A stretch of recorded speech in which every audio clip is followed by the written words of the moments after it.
Okay, everybody, thank you for coming. So we're on YouTube Live right now. This is just streaming, and it's going to be recorded for anybody that wasn't able to make it, so they can always refer back to it later, including the IRS. So I've actually sent them links to participate live, but right now I think in DC it's like 5 a.m., so I doubt they'll be watching it right now, but they'll probably be logging in and checking it out. So real quick, I just wanted to kind of recap. I think I've spoken with a lot of you over the phone. Some of you, it's the first time that I'm meeting you and seeing you. So I think it's best if I lay out chronologically how all of this came to be. You know, why are we here? Why is this an issue? So I'll start pretty much from the beginning.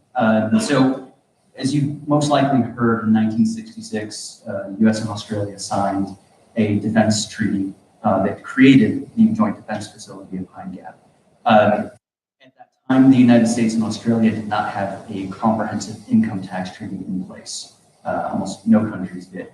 And it's kind of been a rule of international law that wages are sourced and taxable wherever you actually perform your services.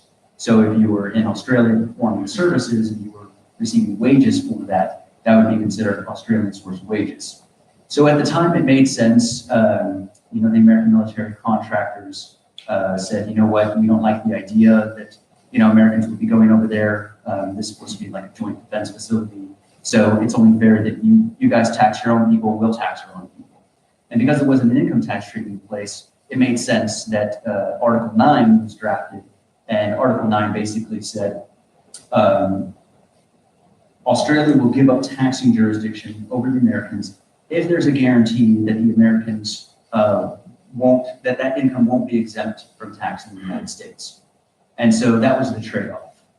It was supposed to be a voluntary agreement between the individual American taxpayers and the IRS, with the implied third party being the Australian Tax Office, the ATO. And so it's like you give up your foreign earned income exclusion rights, and in exchange, you won't have to be subject to Australian taxing jurisdiction. And that made absolute perfect sense. That agreement was valid at the time. And then this is where things get a little bit murky. In 1982, the U.S. and Australia negotiated an income tax treaty. And this income tax treaty had a very specific article, Article 19. And Article 19 is titled Governmental Remuneration. Now that's really important because governmental is an adjective. It's not a noun. So they didn't say government remuneration. Remuneration is a fancy word for salary. So they didn't say that the salary had to be government salary. It said governmental.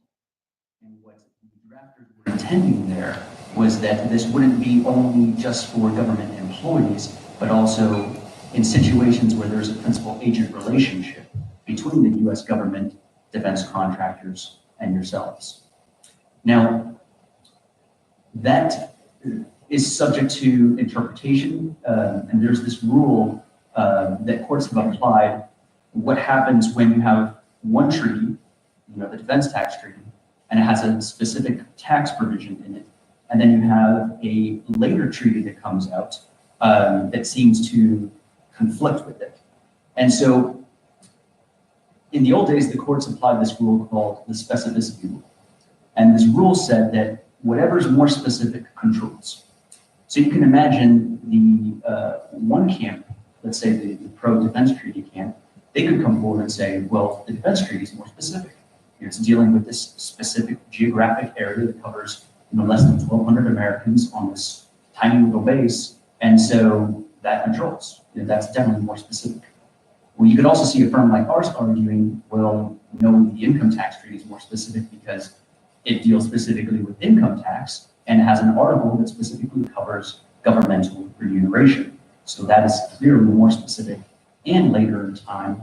And so you can see how, if you looked at just the specificity rule, you can see a judge being kind of confused. Well, I don't know what to do there, because both of them have really good arguments that their treaty is more specific. And so that's when the DC Circuit Court applied a new rule and they basically were going to look just the later in time rule. And so the later in time rule became pretty fixed at that point, and that came out in 2003. Yeah, it came out in, was it 03 or 04? I can't remember, it doesn't matter. At that point, it was arguable before that there were two different camps, two different trains of thought on how you would sort of resolve this problem of the income tax treaty, Article 9 of the defense tax treaty, the defense treaty. And so, long story short, it's our firm's position that at that point in time, the tax advisors that were advising the defense contracting companies, they should have at that point said, you know what, guys, there's this decision that came out in the DC Circuit. And that's important because Americans overseas are covered by the DC Circuit. That's your jurisdiction. And so this was directly binding over anybody overseas, including the Pine Gap facility. And they should have said at that time, there's a really strong argument now that that Article 9 of the defense treaty no longer applies, and that the income tax treaty applies. Well, all that aside, that's really what the whole dispute comes down to. The IRS has taken the position that the defense treaty still applies, and the income tax treaty doesn't apply. The third argument, and the third issue that we identified is the closing agreements that a lot of you guys have signed. There's so much there, it's not even funny, and they've been violating the laws left and right. What they don't seem to understand, and some of you that received the email, you saw the case citations that we gave, because whenever we tell people, and they come to us and they say, you know, we signed a closing agreement, we ask them, you know, set basic rules to make sure it's a valid contract, and 90% of the time it's not. You know, whenever we tell people like, oh yeah, you signed up for the IRS, but don't worry, it's not valid, they look at us like, you gotta be kidding me, that's the government, you know, it's the Internal Revenue Service. How are you gonna stand up, you know, in front of them and tell them that, you know, you don't think their contract is binding? And therein lies the problem. A lot of the times, IRS thinks that that basic common law principles of contract law don't apply to them. They just feel that, you know, well, just tell them to sign it, and if they don't sign it, you know, just start with termination, and there you go. And that's not a valid contract. What we've explained to the defense contracting companies, as well as the Internal Revenue Service, is that if you wanted this agreement to be valid, it's really simple. All you got to do is when you offer somebody a position out here, in the offer letter, when they accept, they have to sign the agreement before they move over here.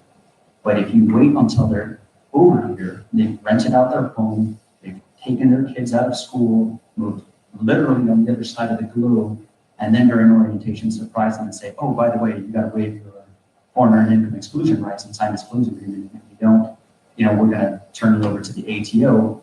And then you call their bluff and say, okay, we'll turn you over to the ATO. And they said, just kidding, we'll just fire you. That's not a binding contract. I mean, that's the same thing.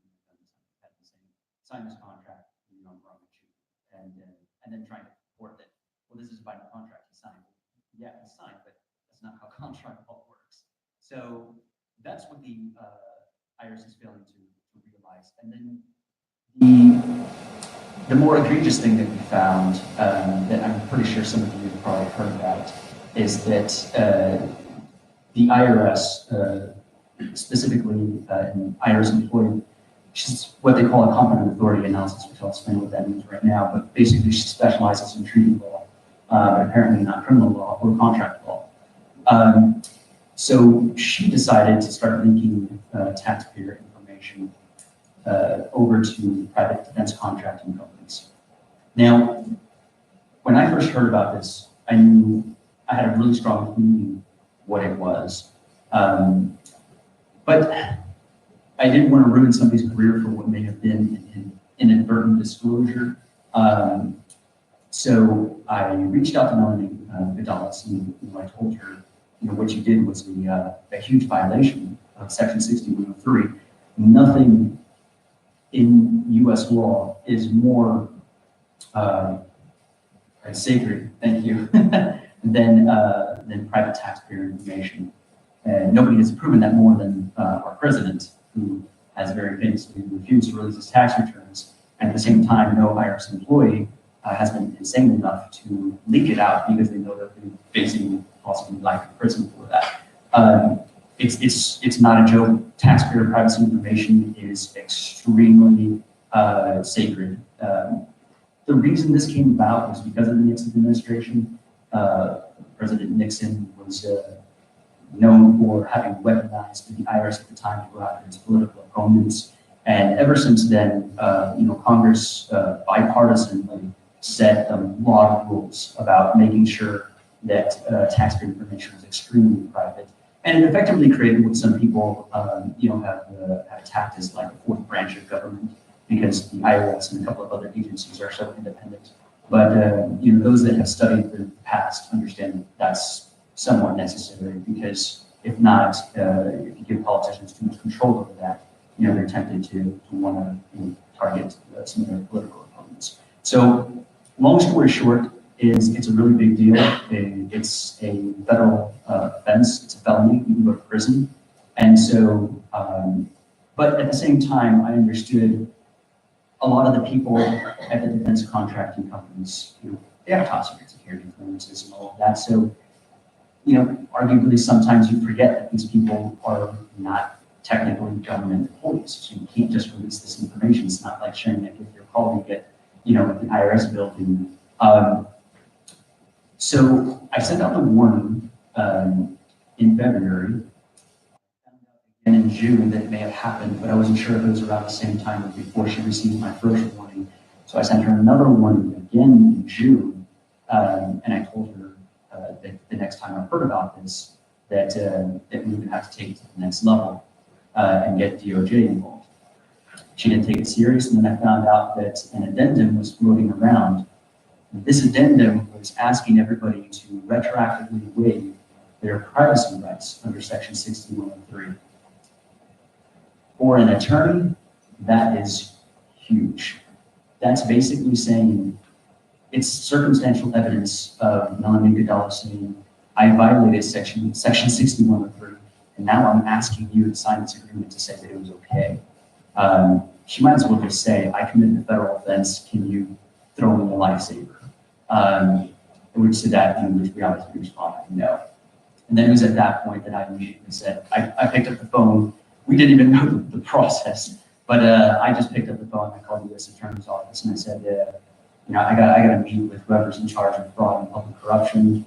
I told them we have a renegade IRS employee on the reservation, violating Section 6103, and now she's actually trying to, retroactively get everybody to waive their Section 6103 rights, which, it's just ridiculous. So long story short is, at that time I was in Dallas, so I had to fly to Washington, D.C.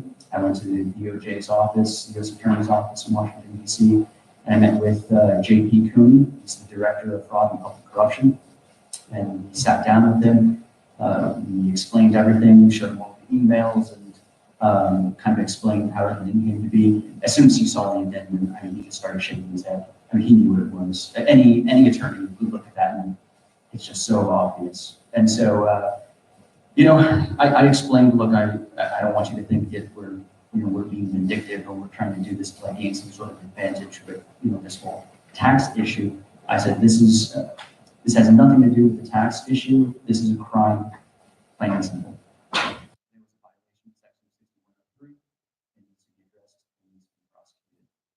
so he agreed and said that TIGTA, which is the Treasury Inspector General, the Tax Administration's office, kind of like internal affairs for IRS.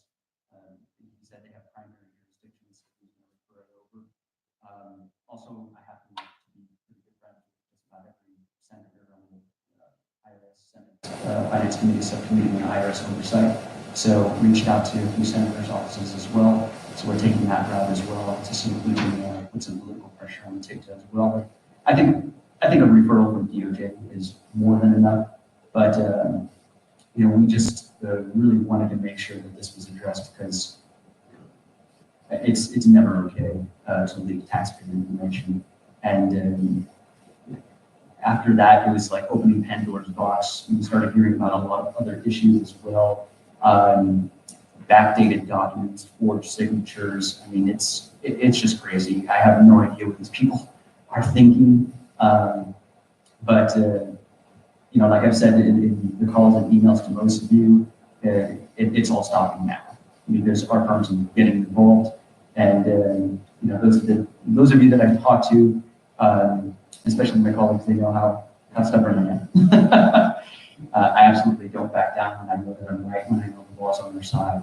And so just wanted to make sure that I fully addressed that, because my guess is now that DOJ is involved, they're going to, you know, sort of calm themselves a little bit, because I had been trying to calm them down for a lot, like telling guys, like, calm down, we're an international tax firm, you know, we identify a problem, we see that there's a solution, we're going to address it.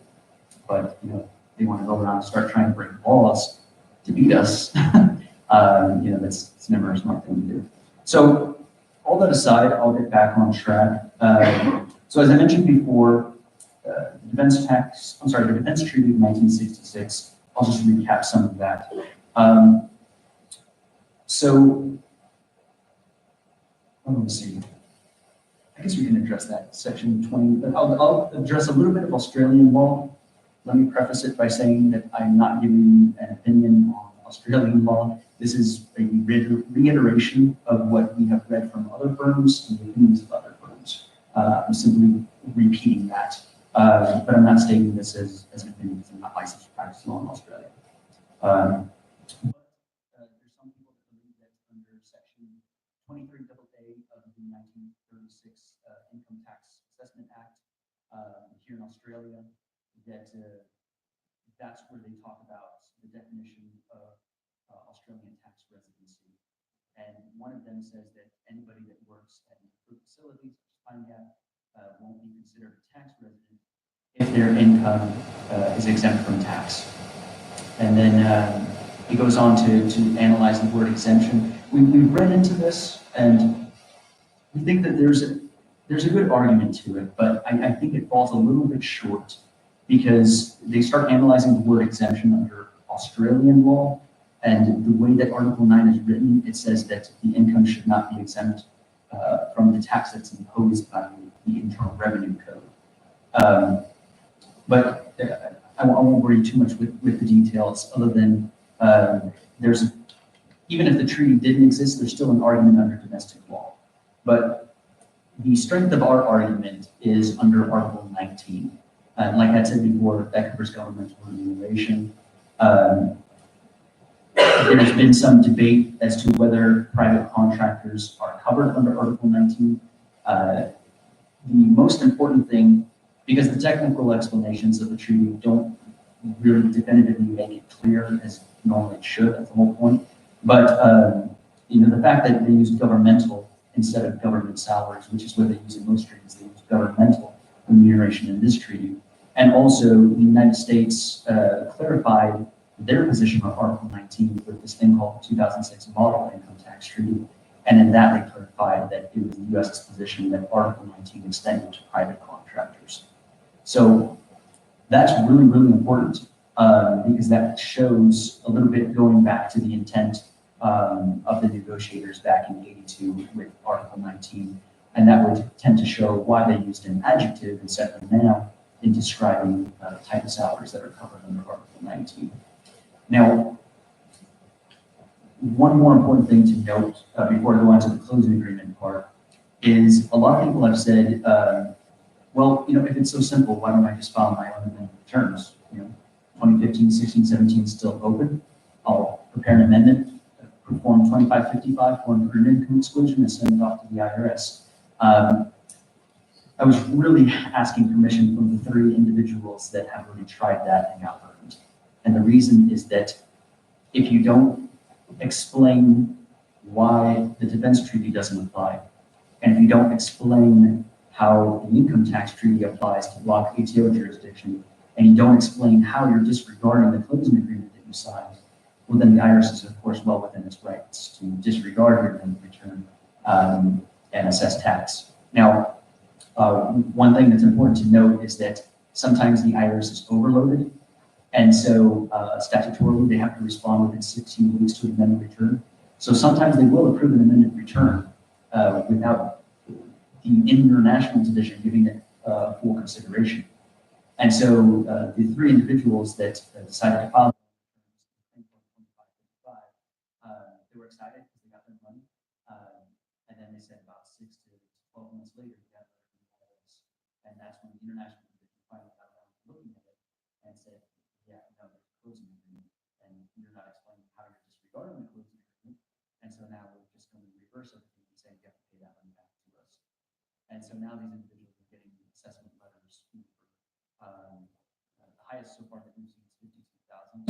And so, they're panicking and they're reaching out to us. And, we've told them, look, and actually we were exchanging emails just until about 5 p.m. So I can't use the person's name, but, what I was telling them is I need to be able to use their name. And they thought that, why do you need to do that? You don't need to disclose the name to everybody. And I said, because I need to be able to explain to people and give them a real life, colleague of theirs that's done this. And so that they can see for themselves that, we're not trying to use scare tactics. We're not trying to lie to you. The IRS is very strategic about it's a game of chess. It really is. They're very strategic about all their moves. And so, again, if you don't explain how you're disregarding the defense treaty and the closing agreement and well, then to them it just looks like closing agreement and enforce it. We've had some people say, well, why don't you just invalidate the closing agreement? Just take the IRS report and invalidate the closing agreement. Well, it's a contract. You have to remember that. And I can sign a contract with any one of you, that says you agree to serve me for life. But until I try to enforce that contract, we can't really sue me to invalidate the contract. There's been no attempt at enforcement. And so what you have to do first is you have to do something that's contrary to the contract so that there's injury. And that would be filing a return, that would directly contradict the closing agreement contract. And then after that, it would be up to the IRS to enforce the contract, including to reverse the claim and assess tax. And then at that point, we can take it before a judge and have the judge review the validity of that contract to invalidate. But there's no procedure to just say, hey, we have this contract. He hasn't tried to enforce it yet. I haven't done anything contradictory to it yet, but can we invalidate it? That's not how contract law works. There has to be an attempt at enforcement, a violation and then an attempt at enforcement in order to bring it before a judge's attention. Because if not, the judge is going to be like, well, there's no injury. Until there's an actual injury, then we can do something. So that's the reason that we can't just take this to court right now in the closing agreement. But what we were able to do is, I don't think, and most of you are aware, is we've already filed a lawsuit against the U.S. government in federal court on this. There's a couple of individuals that were named, Scott Meredith, Michael Lobbin, Rebecca Cook. These were the ones that, we had been in touch with early on, had the courage to step up and say, you know what, this is wrong, what's going on here, and we're going to stop to it. And again, the law is 100% on our side. Tax privacy rights are on your side. If they were to retaliate, oh my God, that's even worse. I mean, like if they're throwing kerosene on the fire, and it's not good. I think they're realizing that now that DOJ and TICTA is involved. Now I think they're finally having a little bit of dose of reality and realizing that we're a nation of laws, and rule of law prevails, and nothing's above the law. So it doesn't matter who you are, it's going to apply. Some people are testing that right now, but that's another topic. But so on closing agreements, I understand that some of you are possibly working with smaller defense contracting companies, and we're aware that some of you have not signed a closing agreement. And so again, the thought process there. So I can claim 1.555. I mean, again, if you feel that's the best route, more power to you. Definitely do it. I'm just telling you, in my experience, it's not good because the IRS's position is still that the defense treaty applies, and that if you claim claim an exemption on the US side, that exposes you to Australian tax.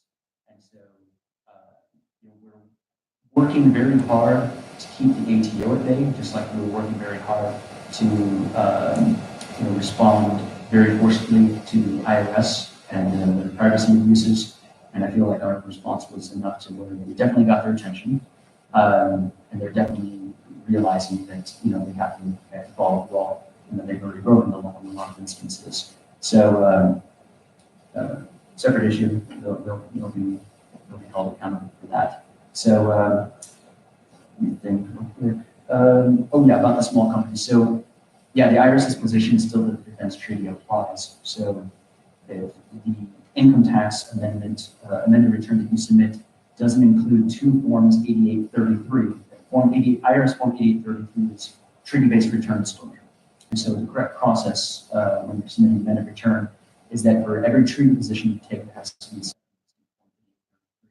have to explain what your position is, what treaty you're referring to, and then there's like a legal explanation at the bottom. And without that, it's not considered a valid claim. So again, if you just submit the 2555, it'll likely get approved, especially if you like TurboTax it, because it's just going to get e-filed. But depending on the situation, if your name's on a list and they run that and they find out that you're at this facility, they can still assert that the defense treaty applies and disregard that claim. So that brings me to the issue of solutions. We are trying our best right now to negotiate a settlement with the defense contracting companies. They haven't been too receptive, and so there are two routes that we can take. Number one, we are not against the defense contracting companies. We are not suing the defense contracting companies. The defense contracting companies, put plainly, are not liable for this. They are not tax professionals. They are not tax attorneys. But they did rely on tax advisors and tax professionals. Those are the people that are causing this problem. And I know, because this isn't my first time in Australia. My first time in Australia was 5 years ago, because I was dealing with a separate issue that had to deal with dual nationals and Australian nationals that were living in the United States, that they had exposure on this thing called superannuation. And I dealt with the same thing there, as far as just at that time, the entire tax world was saying that there was no exclusion or exemption for superannuation. And after we did very thorough analysis, we concluded that the entire tax world had been wrong for 35 years. It was a pretty bold thing to say, because KPMG, Ernst & Young, Baker, McKinsey, Baker, Hostetler, all the biggest accounting law firms were all saying, like, no, he's wrong, he has no idea what he's talking about. And I just stayed quiet with our legal position. We kept coming to conferences in Australia and around the US, picking up clients. But after enough pressure, a lot of colleagues were just like, you haven't released your legal research. And I'm just like, well, I'm not done. Like, why am I going to release my legal research and do your job? Like, I have a competitive advantage, and at the end of the day, I have a private firm. It's a for-profit company just like anything else, and if I have a competitive advantage, I'm not going to give that away. Well, after enough pressure from a lot of colleagues, I decided to finally release our white paper, which is what they call legal research. And after I published it, suddenly everybody was just like, oh yeah, I always kind of had a feeling that was the case. And it's just kind of, yeah, sure. But what was really funny is that 7 years ago, I was the only one. And so I know what it's like to, say the world is round when everybody thinks the world is flat. So, I'm kind of used to that. But I was proven right, and now pretty much it's considered common knowledge.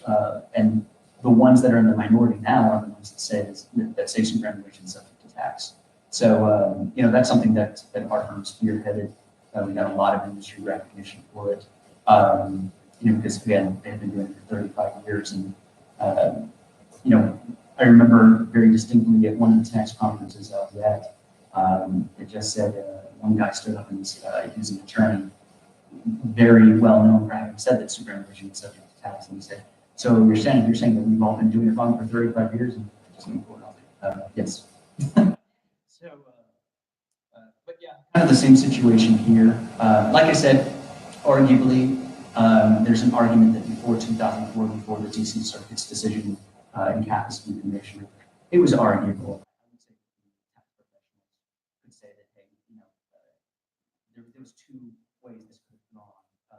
But after 2004, it's like if you call yourself an international tax attorney and you missed that case, that's pretty bad. And I wouldn't say it's malpractice, but it's definitely an error, and it's definitely something that you omitted to calculate in your legal analysis. And the reason I use those two key buzzwords is because every tax professional, tax attorney in the United States has a policy called E&O insurance, errors and omissions insurance. And normally it's personal injury attorneys that love insurance policies. And the reason they're always like, in states when you see all these billboards of like, oh, you got into a car accident, call Bob, 1-800-INJURY or something like that. The reason, is that, they know that, Joe crashed into Bob. I mean, they know Joe doesn't have any money, but Joe has an insurance policy. It covers up to $50,000 for personal injury, $100,000 of medical and XYZ and XYZ, up to $100,000 lost wages and all this, and that's what they target. They go after the insurance companies. So that being said, that's pretty much the strategy that we're looking at as well, because what we need is how are we going to finance all of the refunds that each and every one of you should have been receiving from 2004 to 2018. That's 14 years. Now, we can get 15, 16, 17, so that leaves you with 2004 to 2014.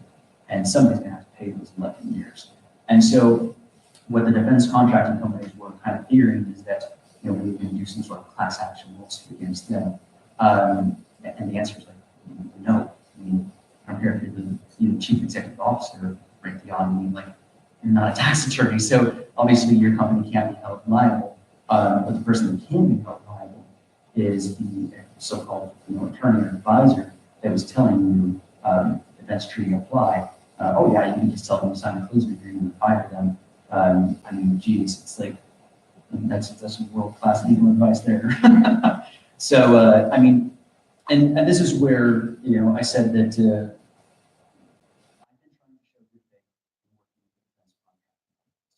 I've already explained to them, guys, you need to get them to sign the agreement before they get here, because if not, that is classic forgery. There's no judge in the entire United States that is going to uphold that closing agreement. It is not valid. Each and every single one. It's not valid. And it's just because, and that's why I cited all those cases and the emails that a lot of you got. It's the IRS just doesn't seem to learn. They've been shut down on so many different occasions. I feel like we should probably do like a CLE at the IRS. CLE is for attorneys, continuing learning education seminar. Like how to secure a valid closing agreement, because oh my God, you guys don't learn your lesson. So, which is great for us, but obviously bad for them. But so on that, the two routes that we can possibly take is, and I would say, let me start with the one that I think we should start with first. What I wanted to do is we were going to draft a comprehensive settlement agreement. But it was going to be a settlement, I should say, not settlement agreement, settlement offer. And if we can get enough signatures of all of you, what it's going to basically say is we will forego any civil actions, whether it be against the defense contracting companies, which we will do, or the tax advisors that were behind them, whether that be Ernst & Young, KPMG. I've taken all the biggest firms and I've beaten them all. So I'm not too concerned about that at all. But if everybody collectively signed this agreement and we gave it to them, it would say we would forego all of that in exchange for the facility officially and all contractors changing their policy. And just saying we agree. ATO has issued an informal opinion saying that they wouldn't go after contractors. So if the ATO was the main concern and they're neutralized, then what's the issue? Article 19 applies. Everybody gets an effective pay salary increase of 20 to 30%. I mean, it's win-win, except for Australian employers. So, and I think it's win-win for the defense contracting companies as well, because I know that you're not particularly fond of me.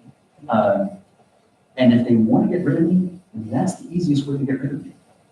If everybody signs this settlement offer and we propose it to them and they sign it, then we're done. We're going to pack our bags and leave. Because at that point, our involvement is completely unnecessary. Everything goes back to status quo. You file your returns with TurboTax Home and Business, which supports Form 2555 for an income exclusion. And there you go. For $79, you can now file it, get a refund of $20,000 to $30,000 each year. Or they could just agree in advance to stop withholding tax and you effectively get a per paycheck salary increase. I think that would be the best route to go. But I'll tell you this. When I first dealt with the whole superannuation issue, I kind of did the same thing. I was just talking about it earlier today. When I came, it was in 2013, when I came into Sydney. I told the ATO I wanted to get them to send a diplomatic cable from the Australian Tax Office to the Department of the Treasury, stating that it was the Australian government's position that superannuation should be covered by Article 18, Paragraph 2, and exempt from U.S. tax. They ended up saying that they didn't want to do it after all. They didn't want to advocate on behalf of their own citizens, which I found pretty shocking. That I was like, I'm doing more to advocate on behalf of Australian nationals than the Australian government. But now I can see why they've had 6 prime ministers in the past 10 years. But that's when I learned very early that the ATOs, and I know they're going to watch this, but the ATOs pretty smart. They wouldn't stand up for the citizens. And from what I've heard from some of the people in the treaty division at the ATO, which I know of because of this prior issue with superannuation, is that when it comes to this facility, they have a general policy hands off, do not touch. So, this whole threat of, from the contracting companies of, oh, we're going to report it to the ATO, and ATO not doing anything about it.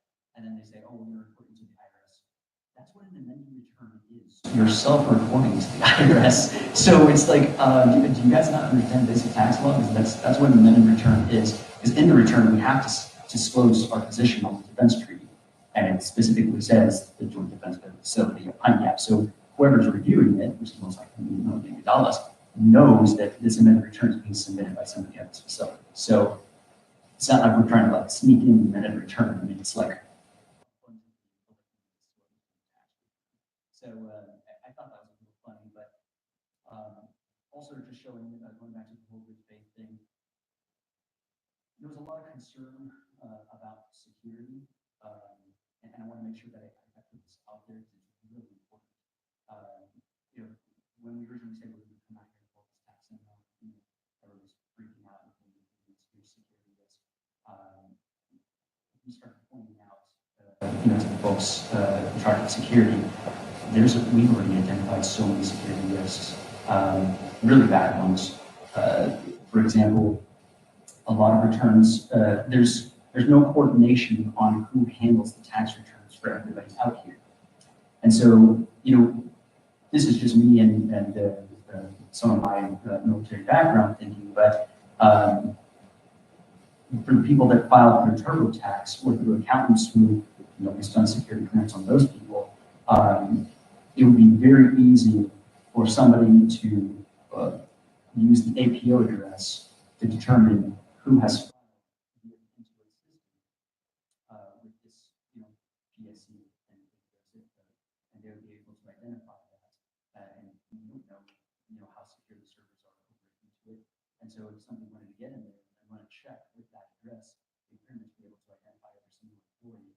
And then they would just be able to download the W-2s to just confirm that they work for defense contracting companies, get a list of every company actually, and based on the salary of your W-2, they'd be able to determine what your pay rate is. And basically be able to create a whole freaking corporate chart of everybody that works out here, hierarchy wise. So we told Chief of Security, if you think this is a security flaw, trust me, there's already a lot more security flaws that exist. Not to mention that nobody ever advised anybody not to put your actual job title on your tax return. And I've been pretty shocked at some of the specificity that I've seen in the occupation section of the tax return. So when you're filling out your tax return, it asks you basic things like your name, address, and what's your occupation. Some people have been very specific. And what we've generally done on every return we've submitted is we just put contractor. And we intentionally try to be vague. You don't have to be specific. I could put legal advisor if I wanted to be very simple. Or tax professional. Nothing says you have to put your very, very specific job title. But again, we have no idea how secure the systems of Intuit. We have no idea how secure the systems of any other third-party accountants or CPAs that anybody's used, assuming they're even accredited accountants or CPAs. It might just be, what's that? Certified tax professional. Basically, means they took a 1-hour course online and said, "Hey, I can do your tax return now." So yeah, that's really important to mention. And the reason that I'm mentioning it is because I'm trying to show, the security idea that, this is something that your tax advisor should have been telling you 30 years ago, not something you're doing for the first time now. That somebody probably already has an organizational chart, and constantly knows and is able to update it pretty quickly. So those are security measures that need to be put in place that aren't currently in place. We're getting back to the solution. So that would be option one, which is everybody signs that settlement offer. We propose it, and like I said, if they sign it, then everything's good to go. And the reason I had mentioned about that I tried to do that with Australia is that it was not in my best interest to do that. Because back in 2013, if the Australian government had done that, and if they had sent that diplomatic cable over to the Department of Treasury, nobody would have needed our services. Because it would have been clear that it was exempt from tax. But I'll be honest, that contributed to a very large degree our growth between 2013 and now. I can definitively say probably about 50% of our growth was due to that. And so a lot of people, have asked me, like, now that you know that it contributes so much to growth, you do it. And my answer is yes. And the reason is that, and I'm not trying to get off soapbox here, but I feel very passionately that I became an attorney to help people. And I always do what's in our client's best interests. And even if that means proposing a route like this that would effectively cut us out. And I think that's fine, because my goal here is to make sure that the situation is resolved, that there's compliance with the law, and that if you're entitled to benefits, you should obtain those benefits. Other CPAs and attorneys are not like that. They'll try to make you dependent upon their services. They'll intentionally try to create more conflict than is necessary. And the reason is that the more bridges you burn, the more likely it is that there's not going to be a solution. And that's exactly what they want. Whereas in my case, unfortunately, we had to get DOJ involved, and so that didn't help things, but we tried to limit it as much as possible. I intentionally did not want to implicate anybody at the facility. Because at the end of the day, 61 applies to the courts. If you're sitting with that information, you may not have known. And so I don't think that there was as much intent as there was on the IRS side. And so, but again, that's out of our hands now. So if it ends up implicating somebody at the facility, it does. But we were doing our best to just try to make sure that the person that we knew was definitively responsible and definitely knowing that the system connections help. But other than that, we don't have any further information involving anybody else, so we just left it at that. We're not, criminal investigators, so we aren't going to really pursue it, but DOJ might. So, like I said, we've been trying our best to let cooler heads prevail, because I see more opportunity for everybody here if we can get informed policy change, and I think everybody would be extremely happy with that. Route two, if the defense contracting companies don't agree, as you've seen, we were filed one case in federal court, and I don't know what it is. Maybe it's my height, but for some reason they don't take my threat serious. And it's, to me, it's not a threat. It's just, if you do A, I'm going to do B.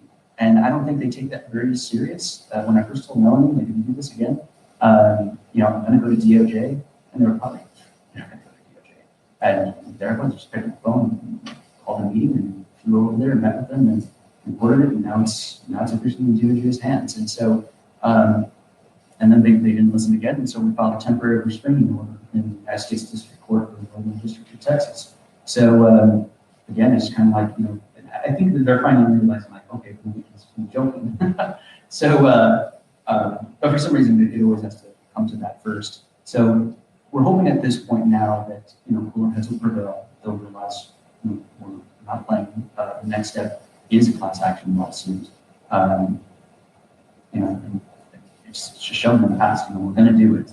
So we're either going to have a covenant agreement, benefits everybody, and like I said, we won't need our services anymore after that point. But I mean, something tells me they're not going to. They just seem pretty stubborn at this point.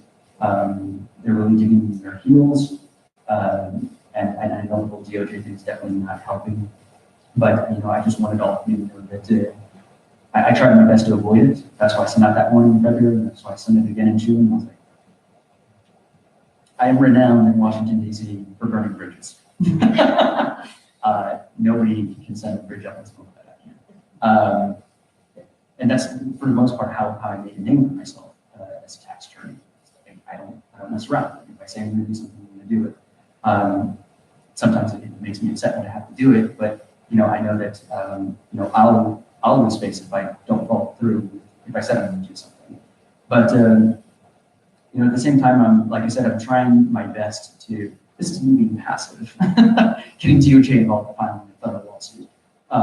This is me being really, really passive because I'm trying my best to negotiate a settlement for your benefit so that everything will be resolved. Like I said, if not, then your signatures on a settlement offer in return into signatures on the class action lawsuit. But again, being strategic about it. I don't want to burn the bridges with defense contracting companies, and so that's why I'm trying to give them an out by saying, it's not your fault. It's the tax advisors that kept giving you really horrible tax advice. So hopefully they'll see this for what it is, which again, it's me being nice, to me giving them a way out. It's even giving a way out for their tax advisors. I mean, they've been paying insurance for 20 years, so it's like about time to use it. So you just got to admit that you made an error, let the insurance cover everybody's settlement payment out. We've calculated that each one of you would receive somewhere around $110,000 to $125,000, and sort of, that would be the piece. And then hopefully after that, they would have a policy change. But to the extent that there's not, unfortunately, I think our firm's involvement is a necessity. And the reason is that, the emails that I've sent most of you already laid out everything that I've said.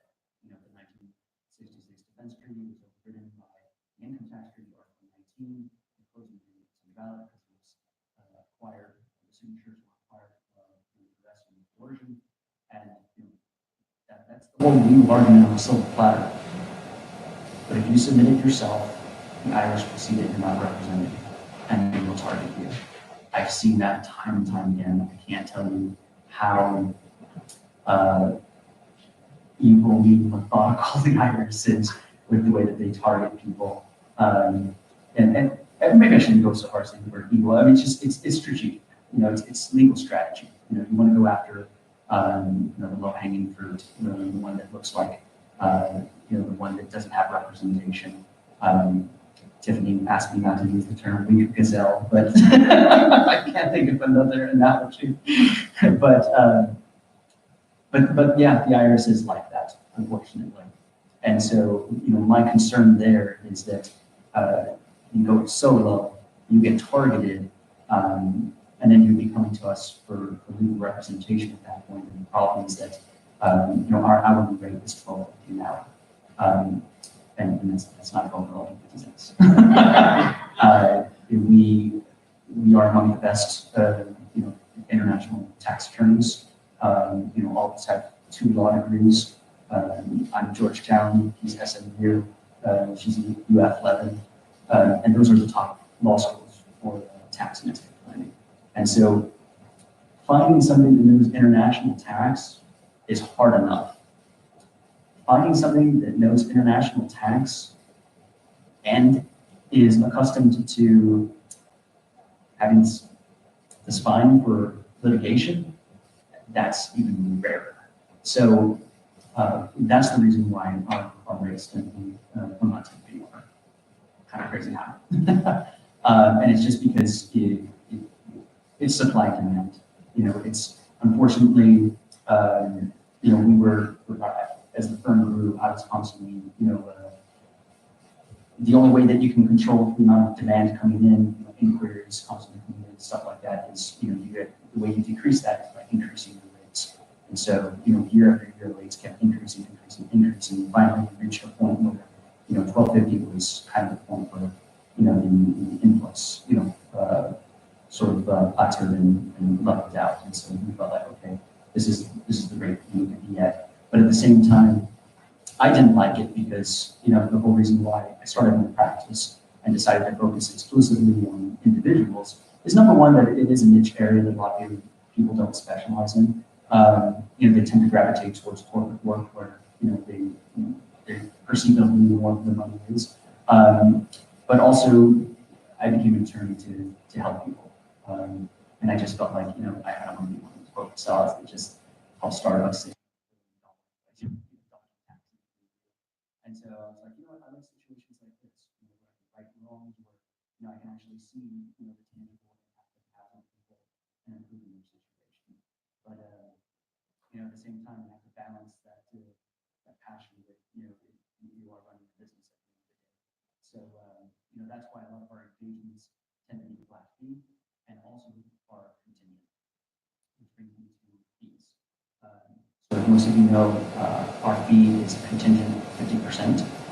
And so, a lot of people feel like, gee, it's 50%. Like that's intense. That's half of the refund that I was supposed to be entitled to. And if it's $20,000 a year, 3 years, that's $60,000.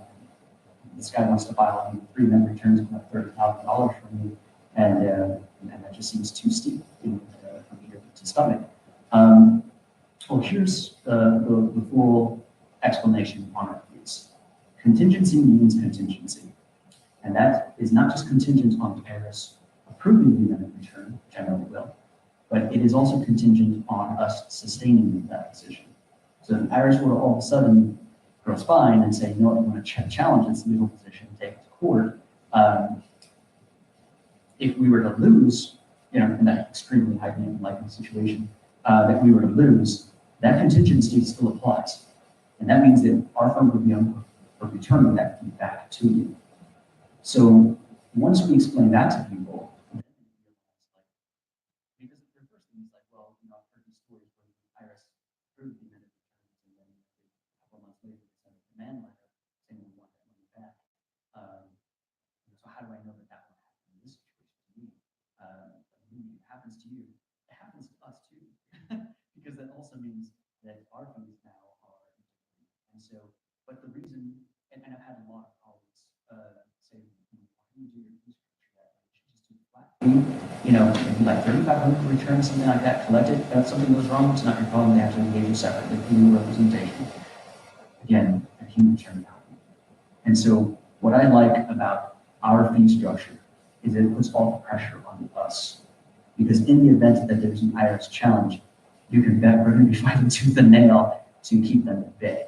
And we're going to exhaust every remedy we have. So if we have to appeal to the United States Court of Appeals for the DC Circuit in Washington, D.C., we'll do that. And because there is a conflict among the circuits on the later in time rule and specificity rule, this case actually, I'll tell you, the Supreme Court never takes tax cases. But in this case, because it has to do with international law and statutory interpretation, There's a very good chance they could. I don't think that'll be the case though, because the DC Circuit has been very clear about that rule, and that's the circuit, thankfully, that we're in.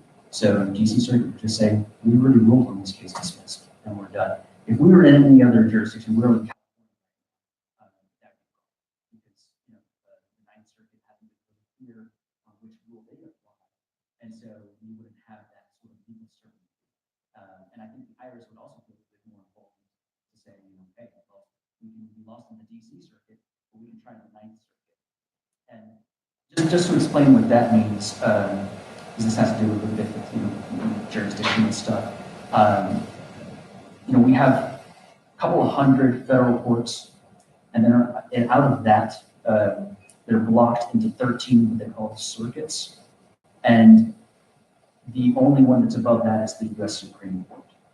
And so that's kind of like the legal hierarchy and how it works. And so usually the Supreme Court will never take a case. Well, sometimes if there's not a conflict, it's like extreme importance or something like that, like a major issue. It's like once every 50 years. But typically, if you have one circuit saying they applied Rule A and then another circuit saying they applied Rule B, well, that's where the Supreme Court stepped in, and they want to set the record straight, because you don't want some people reporting their tax one way in this California, and then some in New York reporting their tax a different way, and that still happens to this day. A lot of people, CPAs primarily, that aren't familiar with legal jurisdictional issues. The First Circuit Court of Appeals will come out with a decision and say, like, oh, you can't do this. You're in the pit.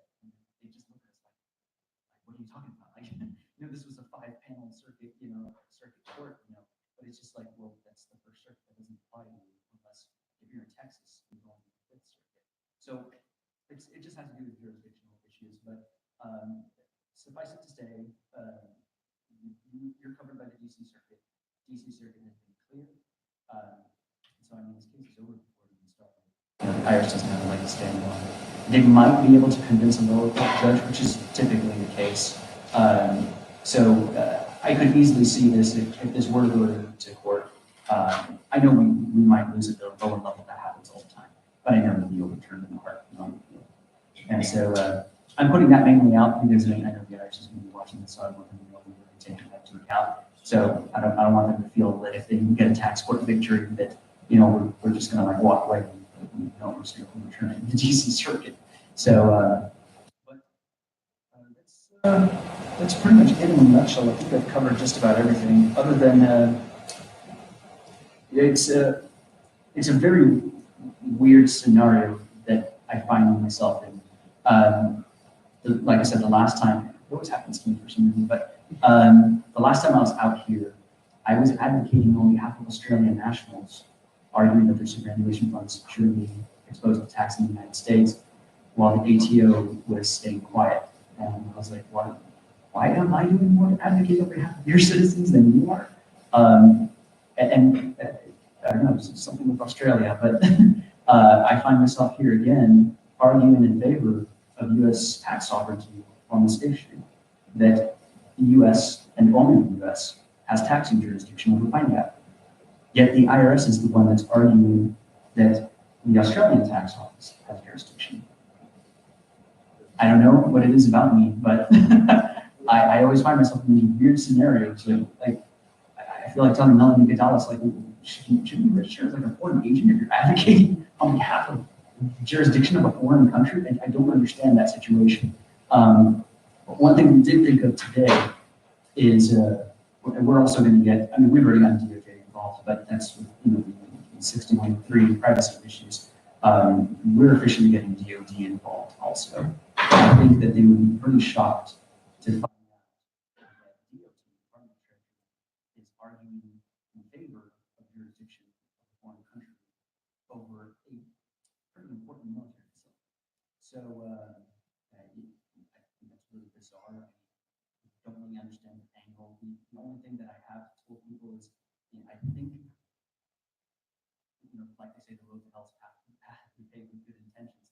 I think the good intention is that they just feel that this whole controversy could give the ATO jurisdiction over their books, and payroll and stuff like that. Last thing you want is foreign tax authorities sifting through your payroll and asking for wage slips and job titles and stuff like that. So I'm thinking maybe that's their major concern. So that's what we're trying right now to get an informal written opinion from the Australian Tax Office, definitively saying we don't believe that jurisdiction. I'm actually paying out of my own pocket to get that done by 2 firms in Australia, and so we're hoping with that they might have to partner with us. Like, okay, ATO has an interesting facility, so that's our concern. But again, just playing devil's advocate, I'm thinking that maybe there's even a 1% chance they could. Let's just go the most conservative route and just say, sure, let's just sign it, have everybody sign the agreements. But enough advocating on behalf of them. Again, that's the only thing I can possibly think of. But again, I do find myself quite often in this spot scenario. But all right. I guess we'll kind of open it up just to Q&A, because I know a lot of you probably have a lot of questions. So, anybody have questions? Yes. How are us allowed to share our tax liabilities with the appeal? So, very good question. So, there is an exchange of information provision in the income tax treaty that does allow that. This is still subject to legal interpretation. I'll go into a little bit so that you can have a really good comprehensive understanding of that. Nobody's quite certain the extent to which Section 6103, whenever I say 6103, I'm referring to privacy. In fact, I'm just going to say tax privacy. Nobody's quite sure the extent to which the tax privacy rules apply to that exchange of information provision. Everybody has said that that's again kind of something that's sacred. So there's no way that the IRS could circumvent 6103 under the exchange of information provision.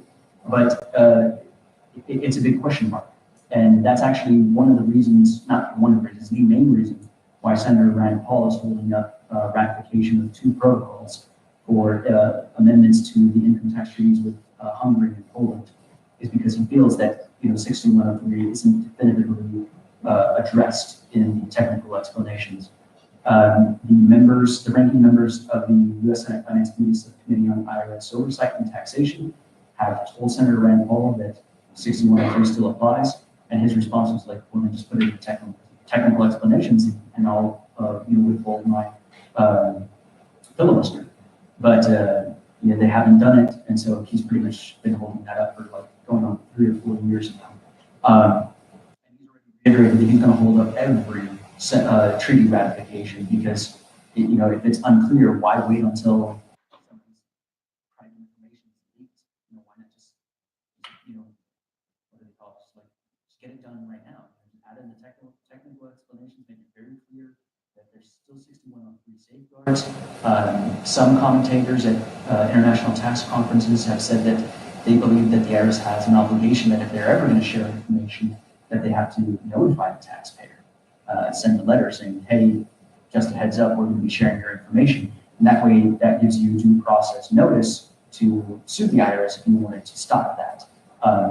But it is a big question mark right now. Nobody's exactly sure about the process. There is no process in place. And some people have said that because there's no process, we wouldn't even know if they've already shared that information. So to answer your question, nobody's really quite certain right now. It could possibly be a loophole. I think that that it would end up being civil in that case. It wouldn't be a criminal matter, because the IRS would be able to say, well, it was unclear, it was unstated whether 6103 applied in this context. Definitely a possible backdoor, but as of right now, that unfortunately isn't the route.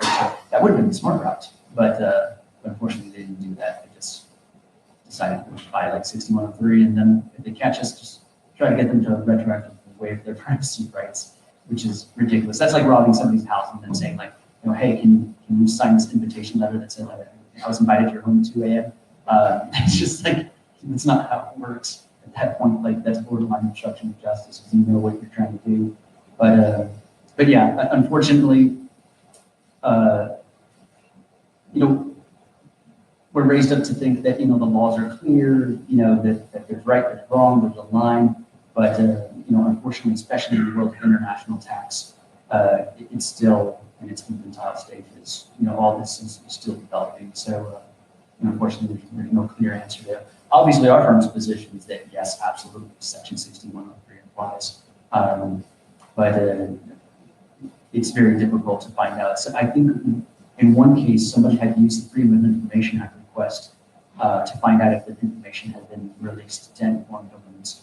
And the Department of Treasury did have to respond to that and said, no, we determined that your information hasn't been shared. But, absent that, there's really no procedure in place to know when your information has been shared. But that brings up a good point, that even if the information had been shared, which I think would be strange because I think that's what they were trying to, supposedly that's their whole justification for wanting to, to not have this whole issue of us taking this treaty position, because that they don't want the ATO having everybody's names and identifying information. But I would find that very strange. I think that would undercut their whole argument, and they're just looking really bad on this is finally for a better hearing. So if the release of closing, we send it in, sign it, and then the IRS should but the IRS actually turned it on, and I got it later. So is that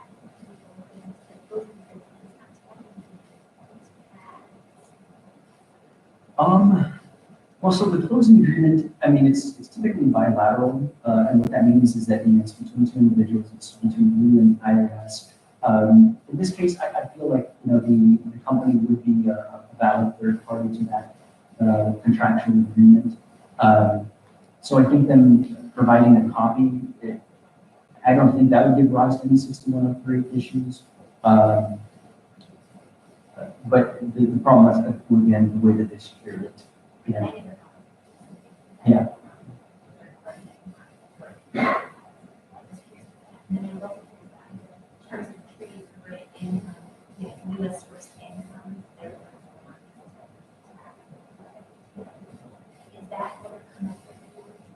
Oh, no, yeah.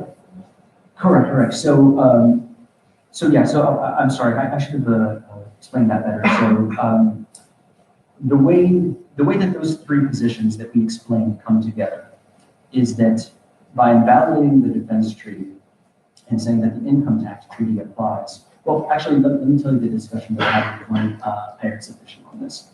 So I explained our legal position that everybody should be entitled to the form of income exclusion, and they said, well, that's not valid because the defense treaty, Article 9, specifically addresses that. I said, yeah, but the defense treaty was invalidated in 1982 income tax treaty, and that was more specific. And so they said, okay, even assuming that that's the case, and that the DC Circuit were to apply them later in time, we're going to say, okay, income tax treaty invalidated defense tax treaty. Article 15 of the income tax treaty would apply, and Article 15 covers wages.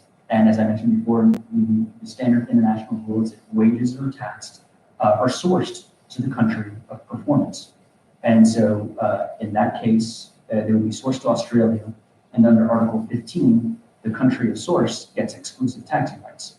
And that would be, you would be subject to tax by the Australian Tax Office. But that's where we responded and said, no, their salaries aren't covered by Article 15. That's like, if you're working for Pizza Hut. What we're talking about here is defense contractors, and that is government immigration. That means they're covered by Article 19. Article 19 says the governmental remuneration shall only be taxable by the country which the governmental remuneration is associated. And so in this case, that would be the United States. So that would mean it doesn't matter if you're an Australian tax resident. Doesn't matter that you earned it while you were here physically in Australia. It's governmental remuneration. Article 19 says U.S. has exclusive taxing rights. So that's how Article 19 operates. And that's what blocks the ATO jurisdiction. But it doesn't mean that it's subject to tax in the United States. It means that the tax implications are determined exclusively under U.S. law. And that's what then allows you to then claim the foreign earned income exclusion.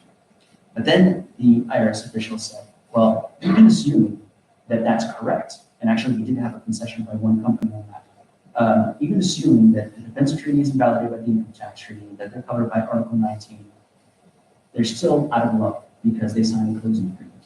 We said, well, guess what? That's invalid also because it was signed under duress and coercion. You didn't get it signed before they arrived here. It was under implicit threat termination. And so the closing agreement's not invalid. The closing agreement is invalid. And so those are the three steps that get you to, okay, so then the defense treaty doesn't apply. Article 19 applies, blocks the ATO, exclusive taxation determined under U.S. tax law. Closing agreement doesn't block the foreign earned income exclusion, so you claim the foreign earned income exclusion. Oh, yes? I'm regards to the budget.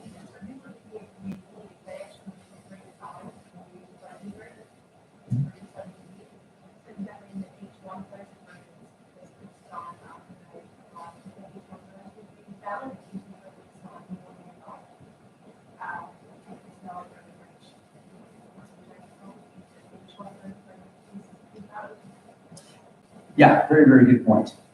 So this is again where basic contract law comes into play, and it's a little bit counterintuitive because you wouldn't think it unless it was like with a private company, like you were buying some furniture from the store, and they told you, oh well, Australian law says that you can only purchase flame retardant sofas, so that's why you have to buy this more expensive one for $4,000, and then you sign this contract, and then you end up finding out that what they told you wasn't true. That's called fraudulent misrepresentation. That's a bit extreme. That would have to show that they knew what they were doing, but in this case, it would be negligent misrepresentation. So there's again, basic common law rules would apply to that. And so in this case, we would say that there was a material misrepresentation. We'll leave it up to a judge whether they thought it was intentional or negligent or whatever. But the point is that you were misled. You were led to believe that you had to sign this, or there would be ATO jurisdiction, and there would be this whole mess, and it could jeopardize your security clearances and employment and all that. And so, based on those federal common law principles of contract law, even those ones that were signed freely and willingly while you were here, they would still also be valid. So far, all of this talk is about past tax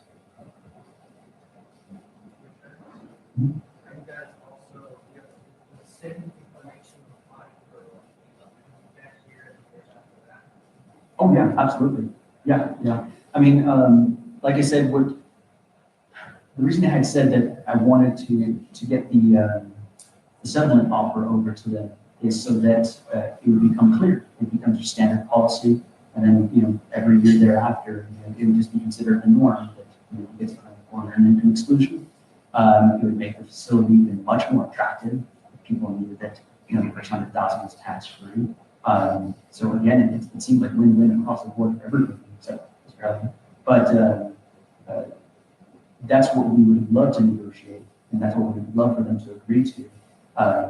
But yeah, for now, our involvement is going to be necessary to show that you have equal representation, and that if they want to try to challenge, or I should say, if they want to try to force their closing agreement, then they have to do so in front of the federal judge. Right, so I guess what I mean. Oh, I see what you're saying. Yeah, we can still handle those. So the same thing would apply to the 50% contingency. So we would, prepare the return, we would submit it over to the IRS. When the refund got released, it would be 50-50, and then you would have that security, knowing that if the IRS were to, change their mind, we would step in and, defend the claim. Okay. You guys are expecting this to be pretty much a 1 year. Maybe where this gets called in the next year, it's just not. Hopefully. We're not gonna- we're not gonna do this. Yeah, hopefully. So I'll tell you the different scenarios of how that can play out. One is, we submitted this year, there's pending litigation, and that litigation is resolved, the federal judge rules in our favor, and that's effectively going to change the policy next year. Then at that point, yeah, we're not needed anymore. You go to Target, you buy a TurboTax home business, and you're good to go. So what I've generally seen with litigation is it can be anywhere from 9 to 18 months, about our average, 9 to 18 months. So it might leak over into year two, but after that, I know that we're going to have an official ruling from a judge, and everything will be great from there on. But yeah, that definitely is our goal. I've never liked that. CPAs are renowned for that. They'll try to make you like a drug dealer, try to make you dependent on them. That's most definitely not what we're trying to do. The fee, the way it's set up, like I said, it puts the pressure on us. It guarantees that that's effectively like legal insurance for you. You know that you have a team of attorneys. They're going to sue the IRS and haul them in front of the federal judge if they try to enforce that closing agreement. And that way, you're not bluffing. You're calling the IRS, and they're going to have to either try to take this to court, which I'm just going to be blunt and not like to stand on, or they're going to have to change their policy out here. But either way, our goal is most definitely not to make you perpetually reliant on us. But it will be an inevitability for definitely at least, I would say probably at least one tax year. Unless, they could very well sign the settlement on tomorrow. Like, yeah, you're right. We can get rid of them by signing the settlement agreement. And if they were to agree next week, well then, great. At that point, it would just be trying to then negotiate between 2004 and 2014. And we would still get a settlement of that. So either way, I know that this is going to be good for our firm. It's going to be great for you all, but I definitely don't want to prolong this any more than is necessary. Some of us have signed a closing agreement. Well, states that it was, by that time we already accepted the job offer. So perhaps, quit our old job, and by the way, you can sign this. So, Yeah. Yeah, it's very fact specific. So like if what you're describing, that you sold everything, you were getting ready to go, and you're at gate one, and then they're like, oh, here, you have to sign this. It's still coercion, it's still duress. The way it should be is, here's your offer to work at this facility, and if you accept, sign this closing agreement before you do anything else. That's the way you secure a closing. And if they had done that case, we wouldn't be here right now.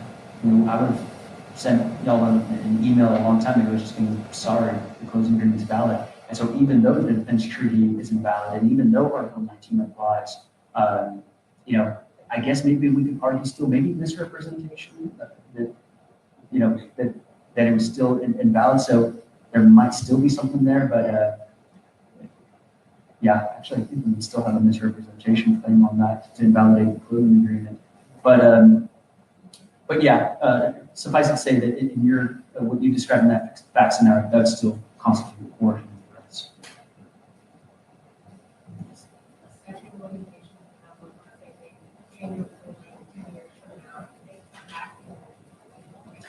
Three years.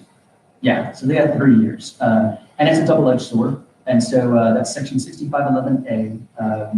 You have 3 years for which to claim a refund of any taxes paid. And likewise, it applies to the IRS. They have 3 years for which to challenge a tax return. If not, it's gone forever. Absent like fraud or something like that. So if they know that you intentionally concealed income or something like that, and they can prove intent, then the statute of limitations doubles to 6 years. But there's still actually statute of limitations for that. I don't know why. I'm still kind of perplexed why Congress thought that was a good idea, but it is what it is. But yeah, so you have 3 years. So if 3 years from now they decided to change their policy, they couldn't go back. Let's say it's 2028, they wouldn't be able to come back all the way to 2018. That's limitations. So are you familiar with, speaker related actions which are not prevented and time for the tax rate? Anyone see that? And get tax rate? Yes. Yeah, there was a few people that called their bluff and said, fine, I'll be subject to ATO. And then they came back and said, yeah, just kidding, sign it for your fine. So, yeah. Yeah, it was definitely a false choice. They made it seem like you have these two options. And then if you decide to say, yeah, like, I'll be subject and I'll deal with the ATO, then they decided to just, show their true colors and just say, actually just sign it or you're fired and you can go home on your own time. So again, it's classic duress. One issue I had with the definition of exempt exclusion, seeing the ACO stay in a position where they were granting exclusion as exempt, so then personal family kind of often with the liability. Think back on, these are the Yes, and so I think you're getting to the Dwyer's. I saw where you were going with that and their logic, and I think it's a good backup argument under domestic law. The problem with that is that they fixated on the word exempt, and then they cited what was it, Mutual Life versus Commissioner in the High Court of Australia in 1959, and they said that because the wages are still taken into account for determining the tax bracket, that it's not exempt. The problem there is that if you read the full section of Article 9, it doesn't say exempt from tax, as determined under. It says exempt from the tax imposed by the Internal Revenue Code. And so I can see a judge in Australia saying, yeah, they weren't referring to our definition of exemption, they were referring to the U.S. definition of exemption, and that would qualify as an exemption. Because an exemption is something that you don't pay tax on, but it's still taken into account for certain reasons, whereas exclusion is like outright exclusion. Like, you don't have to ever disclose that it still doesn't exist. So those are kind of the differences. So, but yeah, like even though it's called the foreign earned income exclusion, the misnomer to call it foreign earned income exemption. But yeah, that was the only problem with that.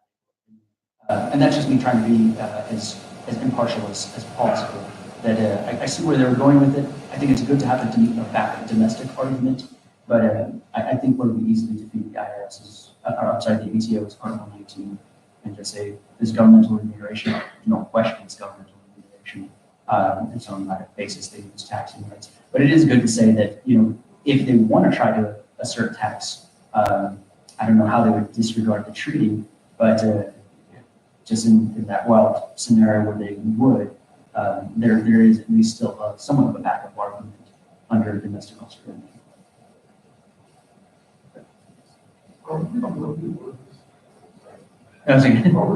ones that are in this situation? Say it again? Are we the only ones that are in this situation? Are there other facilities or like oil workers or anything like that that have these types of issues? It comes up, in our practice. As far as like Article 19, governmental remuneration, yeah, it's the only one. But there's disputes that arise all the time. There's some people that will, an executive in New York that came to work for 1 month in Australia and then heads back, and he's thinking, well, I got a W-2 from my company, in the U.S. So why is the ATO sending me a letter?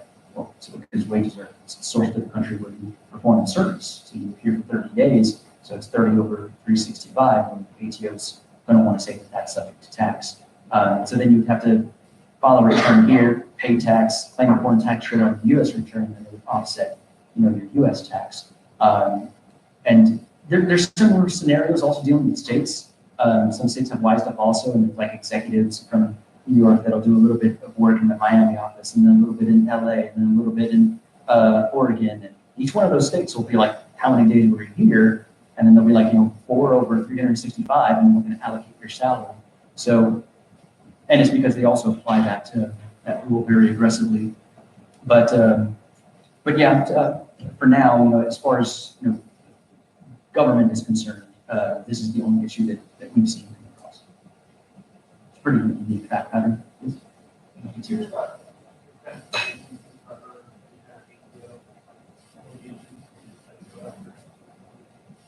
Yeah, so we actually have partner firms in 130 countries, and we have solid partnerships here in Australia. And that fortuitously developed again from that issue 5 years ago with superannuation.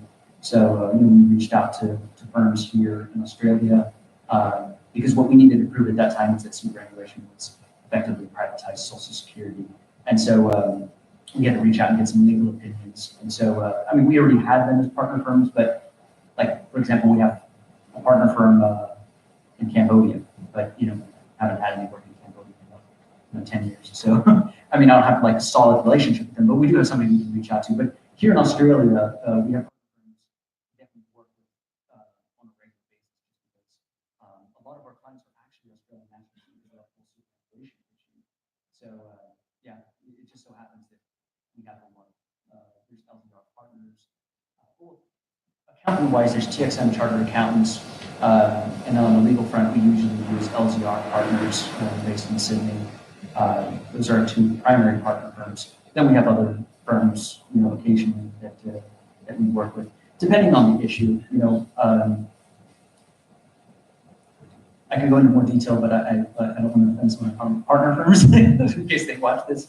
But obviously, accountants deal with tend to deal with smaller tax issues, whereas LZR partners would probably deal with a situation like this, which is a little bit more up. And then if we felt that we needed to get more sophisticated talent involved, not that LZR partners is not sophisticated talent, I'm already digging a hole. But yes, we have firms that we can reach out to. We have solid relationships. Yes.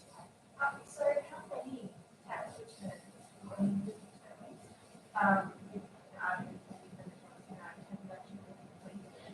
and of those, how many people returned, and how many have been unsuccessful? So actually, yeah, thank you for that. So yeah, we actually have a 100% success rate right now. It's in the, I'd say, high 30s, low 40s. That's kind of where we're at right now. And like I said, it was the original batch that came on board. And obviously, money speaks. So they started getting their checks, and that's the reason everybody started hearing about us, because other firms, I'm telling you, any 99% of all law firms, it's pay first and hope for the best. And they're going to be like, I'm not even going to talk to you until you send me a check for $4,500 or $7,500. In some cases, they'll be like $15,000 or $25,000 retainer upfront.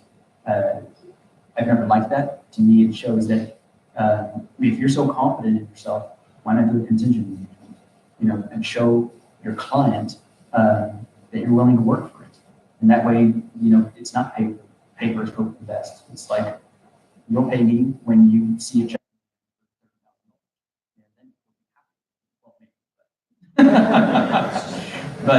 But yeah, again, it puts all the pressure on us. So yeah, that's thank you for bringing it up, because every single amended return that we've submitted, usually they'll give us a call. Melanie Gonzalez was so sure, that she was absolutely right. And the thing is that when a tax return has Form 8833 in it, it has to go to LB&I, the Large Business and International Division.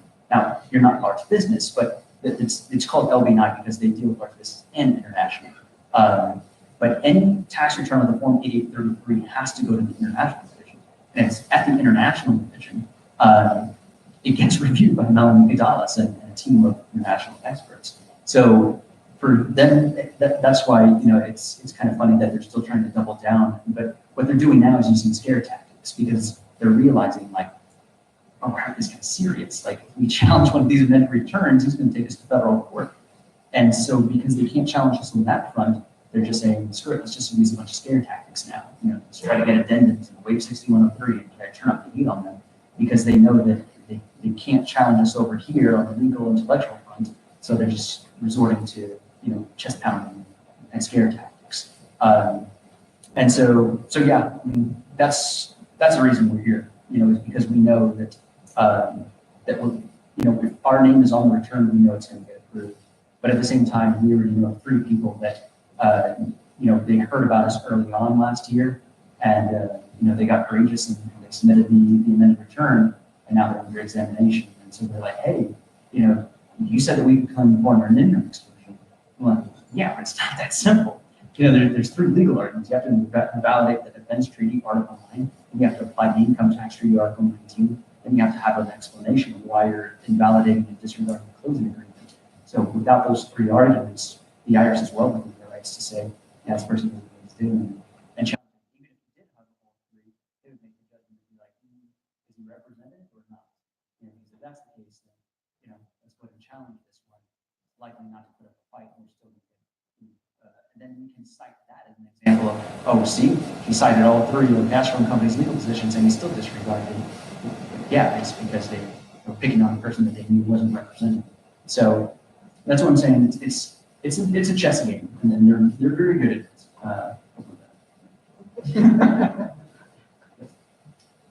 So, is there anybody who wants to recently? With us, no. I'd be really happy if Matters did. I like to pick a fight. Tell them the reason that we wouldn't mind.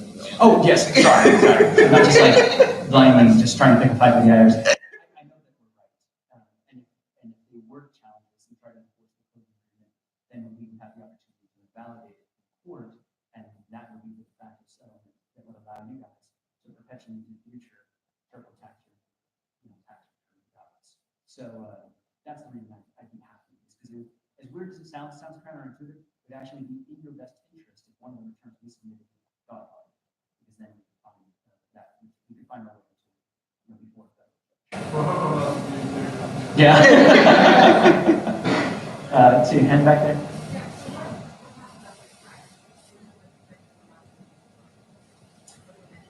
Yeah. So next steps is we're going to send. Well, yeah. Thank you. That actually brings me kind of to the closing point.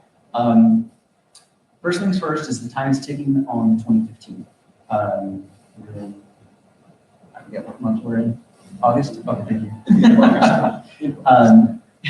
So the deadline to file the 2015 amendment is this coming April. You know, it's fast approaching. If we submit all the amended returns now, everybody will have their checks before Christmas. It also means that we will be able to wrap up everything before the close of the calendar year, which would be really great, because once tax season comes around, we're a tax firm. We get bogged down with a lot of legal inquiries, a lot of hourly engagements. And so, again, just the realities of running a firm is you have to do cost benefit. And during tax season, you know, generate about, you know, 30 to 40% of our annual revenue just during a 12-week period. So, so we would have to deprioritize all these cases and then kind of like revisit them in May, summer of next year, pretty much. So, not to say that we couldn't submit them in October and clear in January, but, you know, obviously, I think it's great for everybody to have this all wrapped up before the close of the year. And then you would know that by the time April hits, statute of limitations of 15 would be expired. So, you know, yes, that's a thing. And then, you know, every year thereafter, you know, the year closes out, statute of limitations applies. So, yeah, it's oh yeah, so I'm sorry, next steps going forward. So first step is we use a system called SmartVault. SmartVault allows you to upload all your tax documents to our law firm's database. The good thing is that this was developed by a third-party company. So your tax documents are secured off-site. And even if they were on-site, we've invested so much money insecurity. And I'll tell you why. I'm not sure if any of you, well, you probably have. Panama Papers, when so-called activists started targeting law firms engaged in international tax planning. A lot of them didn't realize that some of these trusts were owned by movie stars, and it wasn't that they were hiding money offshore. They just didn't want every crazy person in London knowing where they lived. So you put your house in a trust owned in BVI, and that way, in the Rolodex, at the county in London, whatever it's called, it doesn't show up, like what an outro or something like that, and then paparazzi's doing it. Paparazzi finds out where you live anyways. But I mean, it would be that much easier for them to just like Google and find out where this person lives. And so, but anyway, sorry, I just wanted to give you some background on that. But there was a lot of activists that started targeting international tax firms. And so needless to say, for our clients, the security and privacy, we decided to make a substantial investment in the very secure infrastructure. And obviously, you can prevent state actors and stuff like that. If they want to get you, they'll get you. But for the most part, the random, sort of non-governmental actors, they're definitely our secure system to keep them at bay. All that to say, we put a lot more thought into security than some of these other people have. So yeah, we would send out this activation for this thing called Smart Vault that allows for most of your secure documents to be held by a third party. And then after that, we go ahead and start the whole process of preparing and submitting the amended returns. It's a pretty simple process. We just have to recreate the original. Then we have to add the two forms of 833 for the defense treating position, income tax treating position, and then a form 8275. That's just an additional disclosure statement saying that there's a closing agreement on file, but it's invalid for XYZ. We lay out our legal argument, we cite all the cases that I cited in the email that I sent to most of you. And that way the IRS gets full notice and disclosure up front that, hey, this is something from HIGEP, and they're claiming their money back. And if you don't approve it, we're going to see the federal court. And so that's usually where they realize that you call their bluff and they kind of check. Oh, and that brings me to the point that I was going to say before I lost my train of thought. Typically, I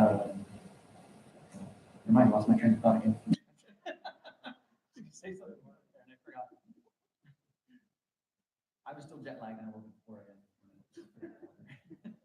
I I thought it was okay.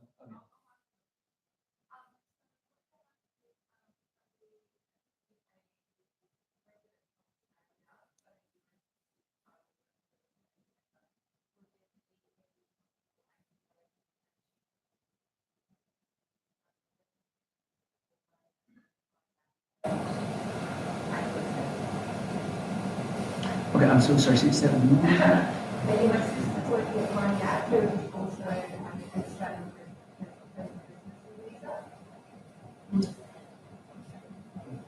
no, yeah. I mean, you could be an Australian. You could be a dual citizen, and it still wouldn't matter because Article 19. So, what income tax treaties were designed to do, they were designed to resolve two situations. Thank you again. Income tax treaties are basically, two governments coming together and saying, you know what, the official title of an income tax treaty is the Convention for the Avoidance of Double Taxation between the governments of the Commonwealth of Australia and the United States of America. And so the purpose and intent is in the name, is to prevent double taxation. There's also another thing about dual tax residency, but that's not an issue, so I won't go there. But basically, they go through all the different types of income that there are. So dividends, interest, rents, royalties, wages, governmental remuneration, pension, social security, and they determine taxing rights based on that. So, for example, social security, it says only taxable in the country of source. So if it's a social security payment from the United States, ATO can't tax it. Vice versa, if it's deemed to be social security coming from Australia and you're a dual citizen, it's not taxable in the US.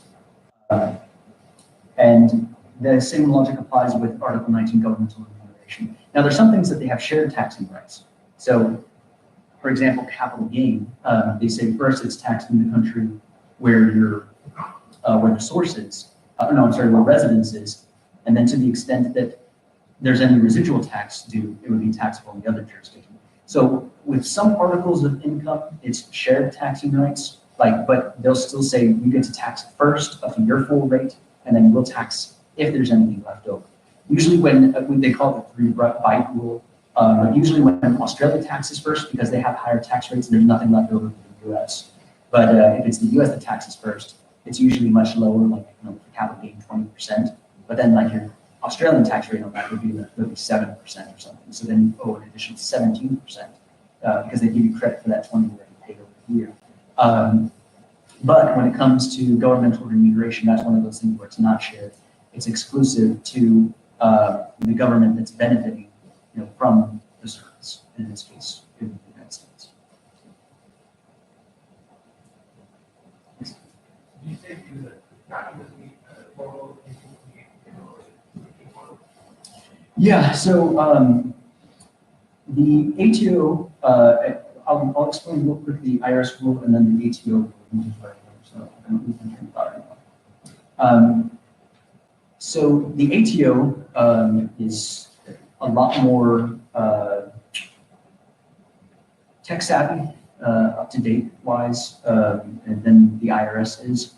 So they make it very easy to request informal opinions. Unfortunately, you can't get a formal opinion unless it's submitted by an Australian taxpayer with the TFN, taxpayer file number, is what they call, that's what they file. They don't use their social. And so, but kind of the same with the US. In the US, even if you were to get a private letter ruling, you can't cite that as a legal authority. It only applies for the person to whom it's issued. And so the same applies with the ATO. They would say like, Scott requested, the informal ruling, so it applies for his scenario. But then even at the bottom, they add a disclaimer that says, nothing says we can't change our mind later. So it's kind of like, but it gives you at least a little bit of guidance. So you're allowed to rely on it. They won't impose penalties on you, but nothing guarantees that they won't change their mind. Balls on the wheel, so to speak. We are in the process right now of trying to get an informal opinion. We can't get a formal one unless it was submitted by somebody who had a TFN. And we don't know anybody in that scenario yet, so if somebody is willing to do that, that would be awesome. But for now, we're trying to get an informal opinion. But I mean, I know how the contractor, they're just going to respond and be like, well, it's informal, it's not binding, technically they can change their mind. So I think they would still sort of, have that dismissal attitude they've already had. But so I think it's inevitable that it's going to end up in court, personally. But like I said, that's going to benefit you that this ends up in court, whether through the current case that we have pending in federal court, or or later if they were to be foolish enough to try to challenge our position. So I want to go with two individuals in business. Various from Australia, who is currently in Australia in the county. The powers of user services that Yeah, we can handle it. you take all of our information together. Yeah. Like there's a 6103 H election for a non-resident spouse. So we would make that election very fun and jointly. Get a copy of their ATO return. We make an election to treat the Australian fiscal year as calendar year information and foreign tax credit. It would put you in a slightly higher tax bracket, but the foreign income exclusion coupled with foreign tax credit, we wouldn't have any liability. So, but yeah, we have. I just wanted to express it. Yeah, we have experience too. So if your company says, okay, you're not representatives, you wouldn't need to do still experience issues with IRS.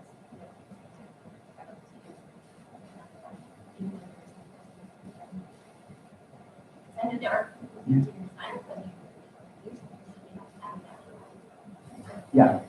Yeah. So I mean, even, like I said before, even without the closing agreement, the IRS's position is that the Defense Treaty Article 9 applies, and Article 9 says that you're not an Australian resident if you work at Pine Gap and if your income is not exempt from tax in the U.S. So if you claim the foreign income exclusion, then arguably they could, under the U.S.-Australia Income Tax Treaty's Exchange of Information provision, they could share your information with the ATO and say this person claimed foreign income exclusion, and you have every right to start taxing jurisdiction over them. That would I think in that scenario, that possibly would violate 6103 because it's government. The problem is that when they tell the PTO and they tell your company, that's where it's just like, you can't do that. I guess it's just like, I don't think Italis would have called the manager, oh my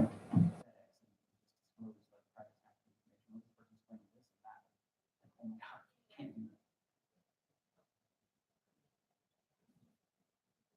Sorry, say it? Correct.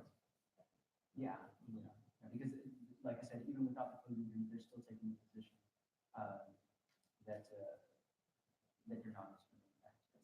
But then that's where that other secondary argument would come into play that, well, the income is not technically exempt, because it's still taken into account. But, like I said, I could see an Australian judge review his stuff. There's this thing called international conflict of law principles. And not only that, but I think basic governing principles of contract law apply also, because they would say that the provision actually reads that it's not exempt from the tax that's imposed by the Internal Revenue Code. So they would say the definition of exemption isn't determined under Australian laws under U.S. law. There's really no question it's exempt under U.S. law. But so yeah, unfortunately, it's not just the closing agreement; it's the whole defense treaty.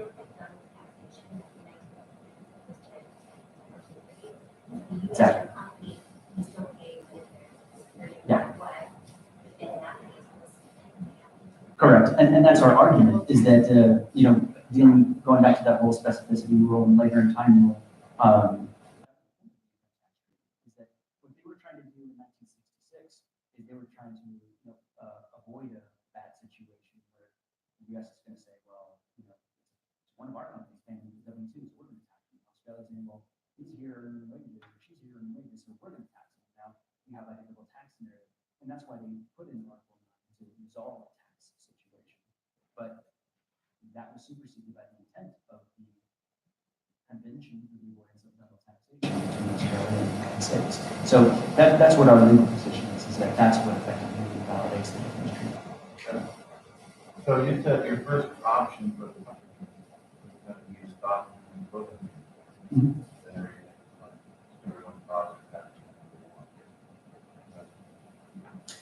Correct. I mean, what we need to get them to do with the settlement offer is agree with our position about the defense treaty. So it would be comprehensive. It would basically be a concession on their part to say, okay, we agree the DC Circuit's labor and time rule applies. That invalidates the defense treaty. And that would allow everybody to file their own returns going forward. Whether they're willing to do that is the second question.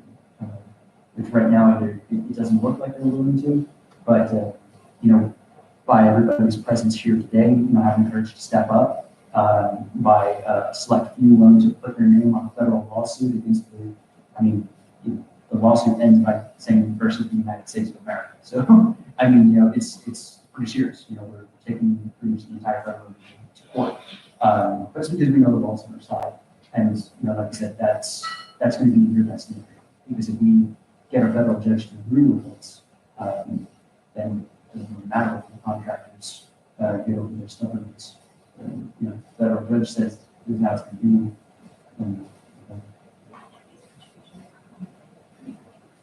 Oh God, they'd be really digging themselves in the hole and pouring kerosene on themselves. Which is kind of the question I had. So, going after the actual tax advisors of the companies, I think the company's getting that less because they've been told at some point. If the person were to claim the 9/11 exemption, the companies would retain the taxes to get to the ATO at some point in the future. They would actually, how they pull your federal income tax. Yeah, we're pulling too. That's right. So they would also withhold money to give to the ATO if you decide to do that tax. So that was a threat. Oh, yeah. From the companies, I think, with all the shenanigans going on between the IRS and the companies themselves, disclosure of taxpayer information. That's a real possibility. I don't know if all these companies have provisions to actually get the money that they're going to retain from the employee to PTO, if they know that. Yeah, again, it's a bluff. You know, we already called their bluff and 42 times. So yeah, it's a bluff. They're saying they're going to do it, but then which can shut. And then they realized that the last thing we want is ATO, you know, opening their books and stuff like that. And not only that, but I mean, it's just they just know their position's invalid. ATO doesn't even involved. That's the deal. Is you know, they've already reached out to the ATO and they've tried to tell them to do something, get involved, like, you know, like scare them to not do this. And ATO is just like, yeah, we just have a hands-off policy with this facility. So, I mean, and I knew they were going to do that, like I said before, when I emailed with the ATO. You know, and they know it, you know, and they know they're probably going to be watching it and send it.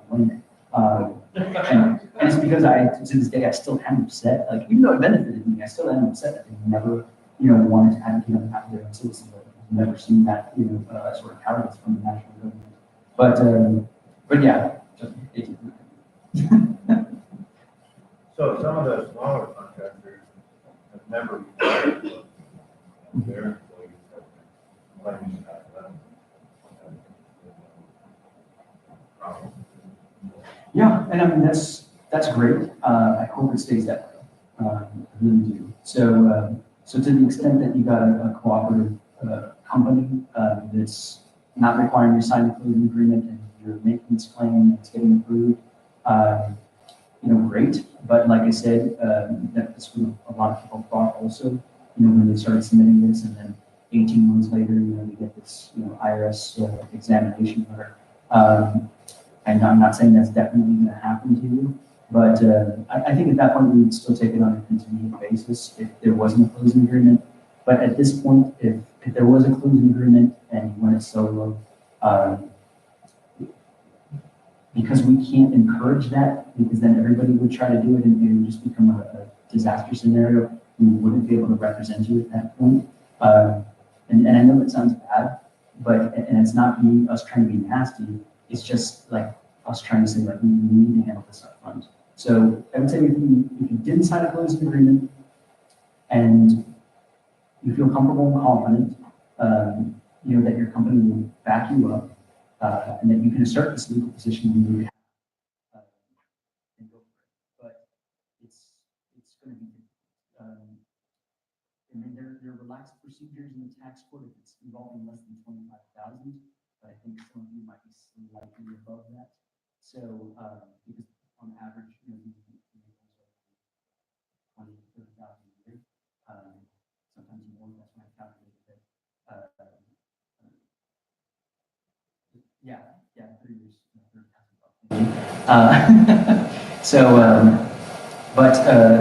But yeah, at that point, it's really a personal decision. You know, if you feel comfortable and confident doing it on your own, then you go for it. But just know that with us, you at least have that, that's sort of quasi-insurance policy of knowing that, you know, if this were to go bad, you know, I got a team that's going to back me up. And they've already shown, you know, we already have a case pending in the federal court, so, you know, we're not playing. You know, when we say we're going to stand up and defend you guys, we will.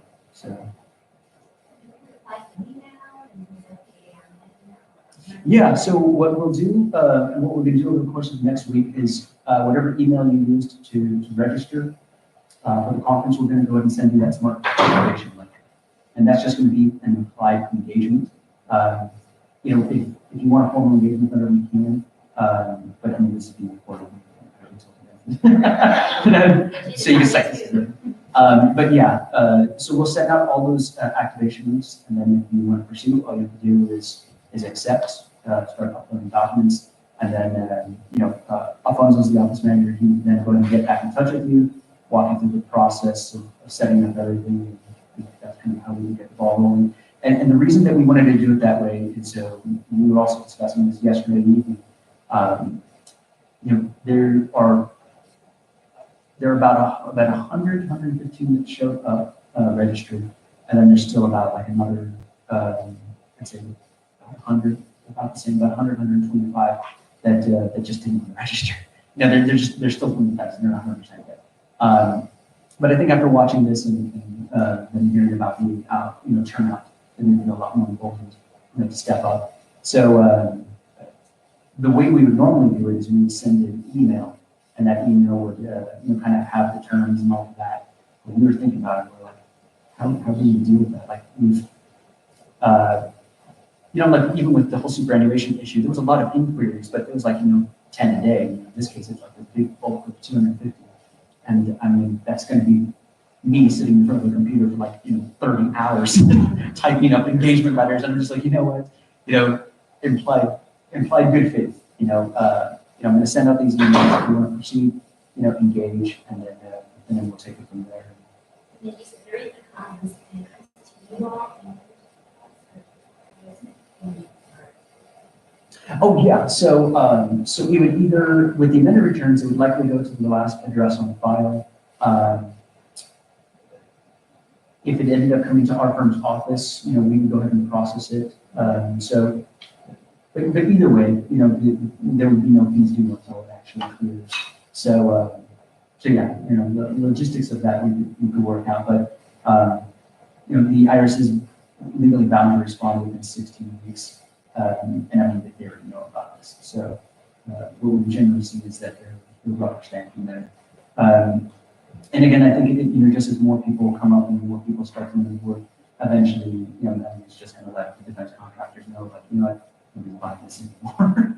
and then eventually that's going to make the settlement offer much more appealing to them. Basically say, what, we sign this, we get rid of these guys, let's go and sign it. And then, yeah. You comment on how your option one changes the IRS. So if option one is the contractor, company buying, right? Yeah. How does that mean to us? I mean, I think is at that point, if the tax advisors and the companies come on board with the legal position, I just like strategically they're already at a huge disadvantage. And if the companies end up coming on board, I just think they're in an extremely weak position. And not only that, but if they're backing the position, the non-suit agreement, non-suit agreement would have like an indemnity provision. So in the event that they would be an IRS challenge, they would be legally bound to represent you. So kind of like the same deal with our contingent engagement, if something goes south, we represent you, we would have that in that non-suit agreement. Because you're giving up the right to sue them, for all the refunds you should have got from 04 to 14. So, one of those trade-offs would be that they would have to back up that legal position. And that should be easy for any competent attorney to review the research that we already did, and then just basically, enforce that. And that's a IRS reporting to the ATO that you are not paying taxes in the US. Correct. So then the ATO would then come back. Yes. And at that point, we would get our partner firms involved. I think we have to stand on that. Say, oh, you would mediate the deal. Oh, well, Article 19, because Article 19 reserves governmental remuneration only to the United States. So that position it primarily cuts, not primarily, exclusively cuts against the ATO's jurisdiction. But then that would need to be litigated in Australian court. And then to the extent there was an unfavorable decision, we could use the treaty's mutual agreement procedures to initiate what's called a mutual, competent authority case. But, arguably, the IRS has an advantage in that type of a scenario because they could just decide to throw in the towel and not advocate on behalf of Americans in the facility. But yeah, I mean, again, it's contingent on the ATO and all that's fine. It's kind of extremely. So if there's an increase in, do you think the IRS is something, or do you think the bill? Yes, so that's a good point. There are certain positions where that is absolutely the case. So our firm has taken positions in the past where arguably it's 50-50. And we know it, the client knows it, the IRS knows it. But internally, it's just like, think of it like this. If you are a personal injury attorney, you're thinking about taking on a case, you would only take on a case that you're pretty sure you could win. You know, if you looked at it and in your professional judgment, you think, I think I could win this case. The last thing you want to do is work for months on a case that has no chance of winning. So you have to use that judgment call. I found this out in the course of dealing with the IRS on the superannuation issue. And what I was surprised is when our firm started taking a position, I was trying to pick a fight with the IRS in that scenario also. I wanted to go to court. And I was really surprised how evasive the IRS was on the issue. You know, usually it's the other way around. You know, IRS calls and the taxpayer's like, oh, I'm not home, don't pick up the phone. And with us, it's like, I'm calling the IRS and they're like, you know, oh, it's Catherine home, don't pick up the phone. And so I thought that was really interesting. But the reason is that we actually went over this just a few days ago. There's three factors that they take into account. Number one is the strength of the legal position. The second is the cost-benefit ratio. How many people are taking this position? And what's the benefit for us if we win? What's the detriment if we lose? And then also, just generally speaking, kind of like the moral high ground of the issue. And so if it's 50-50, and if a lot of people, let's say nobody's really doing it yet, but then it starts becoming a trend and everybody starts doing it, well, in that case, the cost-benefit analysis might change. Because right now, if there's only like 3 firms doing this, maybe a few hundred clients, not a big deal. Then all of a sudden, hundreds of thousands of people start doing it. Well, the cost-benefit analysis changes at that point.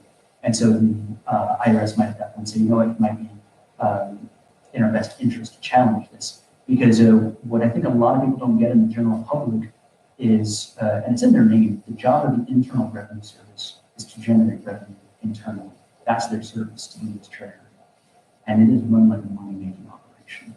And they will strategically pick who to target for audits. They will specifically pick which firms. So if they see, you know, some firm that doesn't have any litigation experience, you know, doesn't really know what they're doing, they'll probably pick on them. Same legal position, but they'll, you know what I mean? They're very strategic because they're like, well, we could get a perceived victory on this issue here, but it's just because they're not making the right arguments.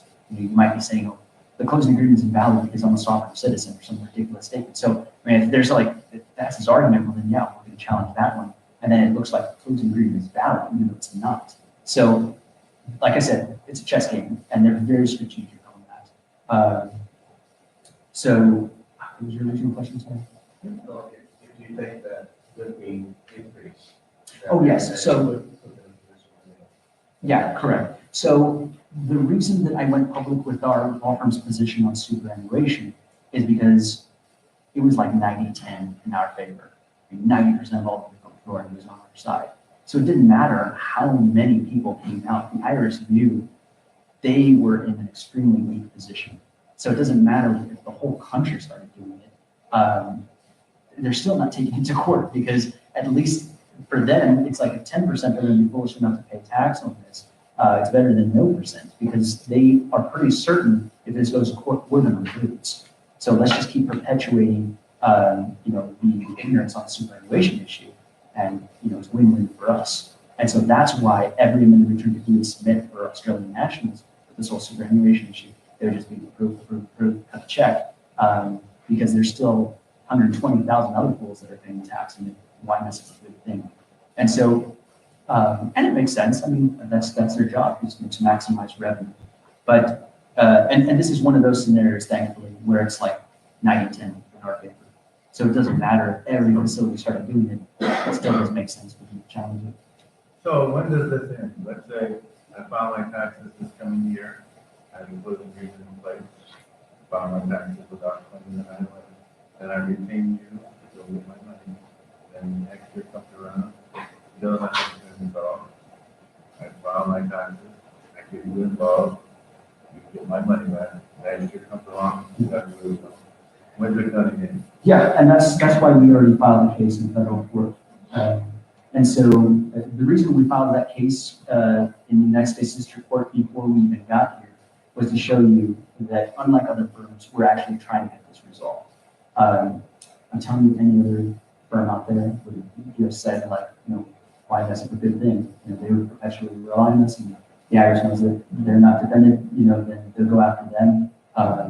So it's, financially speaking, it's not in our best interest to sue the government on this issue. It's not in our best interest to get involved. It's not in our best interest to recommend the route of a lawsuit agreement and proposing that to the defense contractors. And that's me also speaking to them, letting them know that I'm trying to do the right thing here. I don't want you guys to have to rely on me. But let's say that the court case does drag out. At that point, it's really up to you. I think after 2 years of seeing that the IRS doesn't challenge you, you might feel comfortable to say, John, I'm just going to file on my limits here. The case is ongoing. It looks like it's on, course to possibly getting resolved. But again, that would be a personal judgment call. If you wanted to go solo, then great. Maybe the IRS doesn't challenge it. Maybe they do, but it's at that point, it would really be a personal decision. You need to decide if you feel confident enough to say, like, yeah, I'll do this. Because I don't want any of you to feel like, obliged to utilize our firm. But sometimes it's just the facts, dictate it. In this case, unfortunately, the facts dictate it. But hopefully we'll have a resolution soon, and then we're working very diligently towards that. So, considering we were probably the return, however that, we should have the return.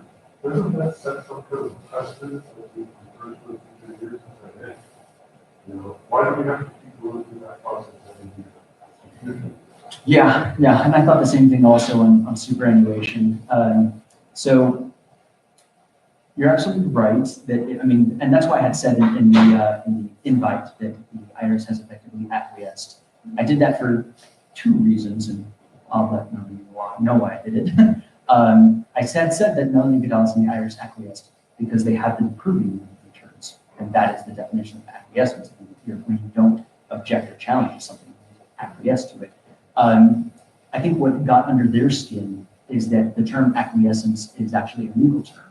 That's usually the IRS will publish a formal acquiescence to a court case or something like that.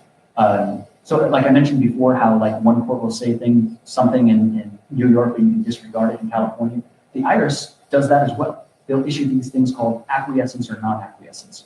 So some district court out in California says, oh, you're allowed to deduct this. And then they'll publish what's called a non-acquiescence. And they'll just basically say, yeah, we don't agree with that district court's position, and that only applies in that small geographic area, not the rest of the United States. So, yeah, like I said, they're very aggressive about their legal interpretation. But getting back to that, yes, like I said, you could definitely, after, like I said, 2 years of us handling it, and let's say the case is still ongoing and it's looking like it's going in our favor, you can just decide, hey, I'm going to file non return. It seems like the judge agreed or something like that. Or we might win at the lower level and the IRS appeals it to the circuit court. And then we're not really sure if the circuit court can agree. I think there's a 90% chance that they will. But it's like if you live in an all brick house, there's a 10% chance of catching fire. Do you still get insurance? Most people do, just because, what's that Murphy's Law? You can't go wrong, will go wrong. And you end up not being the one with the fire insurance and the lightning strikes. So, but that's where it's less of a legal call at that point, more of a personal call. Do you feel comfortable doing this on your own? Do you feel that you could, confront the IRS and take this to court if necessary? And like I said, there's some people that we've had on the superannuation issue. There were some people that we had that were former attorneys, former CPAs, and their answer to that was, yeah. And I said, okay, well then great. I think you can submit your own return, and they did, because they've done that sort of practice before. But others are just they just want that certainty, knowing that if anything goes wrong, something's going to be there. So again, it's really a personal decision. Sorry, I don't know. So the resolution is going to be your case in federal court. So if the company say tomorrow, no more closing payments, and all your taxes anyway, you're still at this until you're. Correct. Yeah. There's always a chance. Until the federal judge rules and the IRS agrees not to appeal the decision, then at that point, we're done. So asking the company to stop. I mean, yeah, I mean, it changes the policy, that's for sure, because that means that, the companies are no longer going to collude, for lack of a better term, with the IRS on this issue. It puts the IRS at another big disadvantage, because now it's like the taxpayer and the companies are agreeing. So, I mean, yeah, they're having a hard enough time just dealing with all of us, and then having companies involved with the binding agreement that they have to, defend their legal position, which is what the non-suit agreement contained.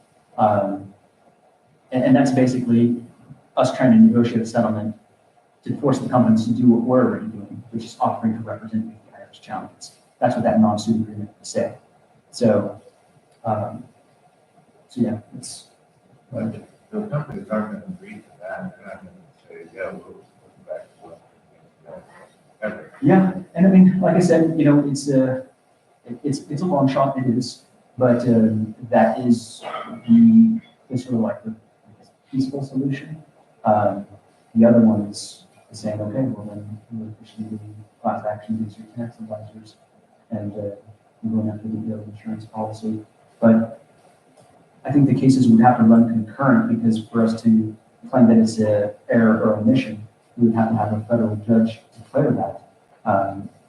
And so that still goes back to the current case, which we already filed, which is the temporary restraining order to stop the IRS from obtaining these closing agreements, forwarding and threats of termination and stuff like that. One piece is that defining people for the but on the word, how that proof, other than like, why, Yeah, and I mean, so. my word versus theirs. Yeah, exactly. So they would look at the timing, there's discovery, process, you get people under oath. We have to go back and look at emails. And so what we'll typically do is, we can find an email or the timing of when the agreement is dated or signed. We get people into this thing called a deposition, where they have to swear under oath to tell the truth. And then we can start asking them questions. And so now you turn something civil, potentially criminal. Because then at that point, if they lie and they say, no, we were already over here when we signed it, and then you can prove that you weren't, maybe through an IP stamp on an email or something like that, well, now we got them with perjury. And nobody's willing to do that. And they start freaking out, because usually we'll start the deposition and tell them, just let you know, you lied, it's criminal perjury, we will pursue prosecution. And they start sweating. And then we start asking the questions, and then they're just truthful. Yeah, we made them sign it, There's a really good legal process for making that happen. Yes.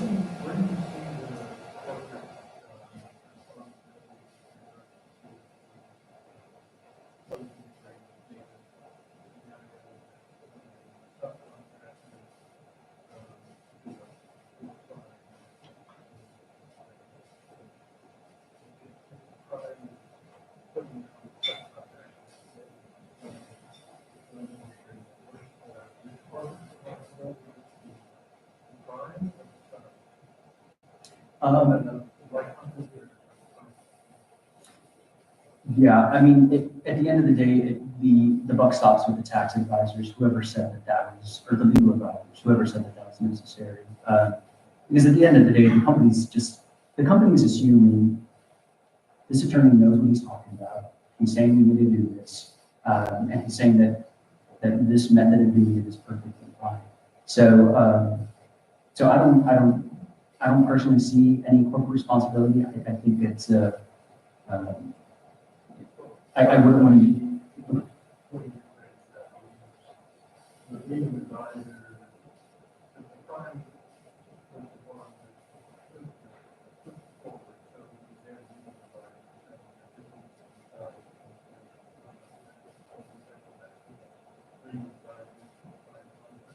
Yes. Who may want to mention, so the closure agreements are basically designed tax advisors. I don't think any of our types of companies want to go against that. They kind of do situations. Yeah. I don't know that you would convince them to not use the IRS.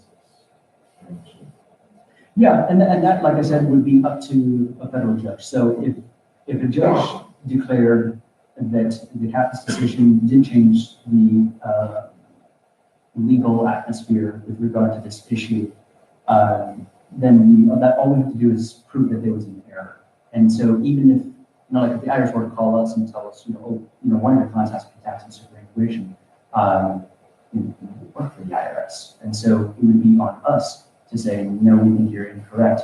And so to the extent that there was legal advisors or tax advisors that got a call from the IRS and said, hey, you can get this closing agreement, they're like, okay. And when it did it, that is the error. That's the omission and diligence. Because at that point they should have said, wait a minute, we don't think this is valid. Or let us do some legal research to see whether this is valid.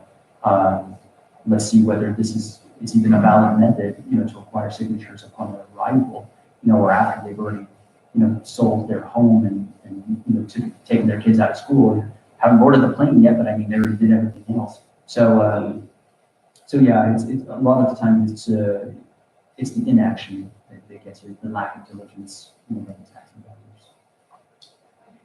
Now you're doing it next slide. I will bring established communities right now. So you first tax advisors with the work of individuals. You have to on your policy now.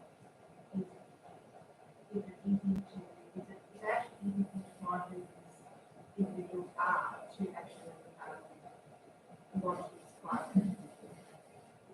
Yeah, and that goes back to the discovery process. So, going back and asking, who are the people that rendered this opinion, were aware of the mysterious Ernst & Young opinion letter that supposedly exists, where Ernst & Young said that, we believe this interpretation is correct. Congratulations, you just inherited some liability. And it won't be the first time, like I said, we've proven, why wrong a lot of times. And just to point it out, like, in the tax world, a lot of us, as we go through law school, we're taught that, KPMG and Deloitte and Ernst & Young and Pricewaterhouse, that, they're like the tax gods, everything. And then in actual practice, I've seen their work and just like, oh my God, like they miss so many things. And I think it's because they're great at corporate work, but their career skills, like individual tax for some reason. But yeah, we would use the discovery process at that point to put people under oath, ask questions, who are your tax, we could get every executive from every company under oath and say, who are your tax advisors at this time? And they said, oh, I wasn't the executive at this time. Well, then who was? Okay, have a nice day, and then subpoena that person, get him in the deposition. So it's a process. It's a long process. That's why I had said, it's not something that can be resolved overnight. Sometimes it can invoke 18 months. 18 months is typically the average for cases to settle. Sometimes it can go 36 months. But long story short is that there is a process in place. It's a paper trail or more of a testimony trail. But we'll eventually find out who it was, what the source was, and hold them liable, as well as holding liable any other professionals, because, the whole Nuremberg type defense of like, I was just taking orders. This is the way it's always been done. And it's still absolved the attorney and advisor to be diligent, to challenge perceived notions, kind of opened up a whole flat, until a free thinker was just like, yeah, I think so. So, it likely wouldn't rise to the level of malpractice. I wouldn't say that it's malpractice to come into a scenario where somebody's been doing something for 50 years and not questioning it, but it's definitely an error. It's definitely an omission of diligence. And so that's why errors and omissions in insurance for these advisory would continue. The logic of the company is, do I have the IRS to do that? Or we want to let our insurance litigate this lawyer, lot, 18 months, we pay out our lawyer, or the IRS going to pay out, let's just agree. You know, we want to cut it loose. I can't imagine. People really want to use the IRS for 18 months. If it's some of the cases we had, I mean, oh yeah. Oh, I definitely agree. Route one is the most logical, sane choice. But unfortunately, in our experience, we learn very quickly that people are, you know, they just don't like them doing wrong. So, yeah.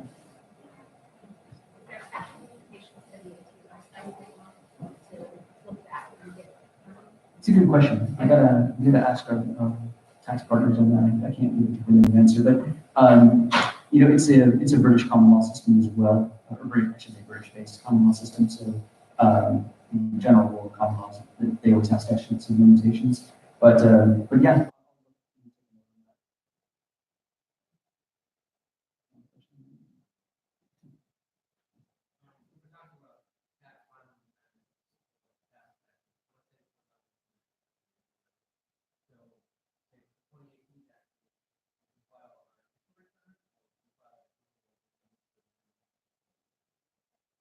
It'll probably be better to just submit an original. I mean, however you'd like to do it.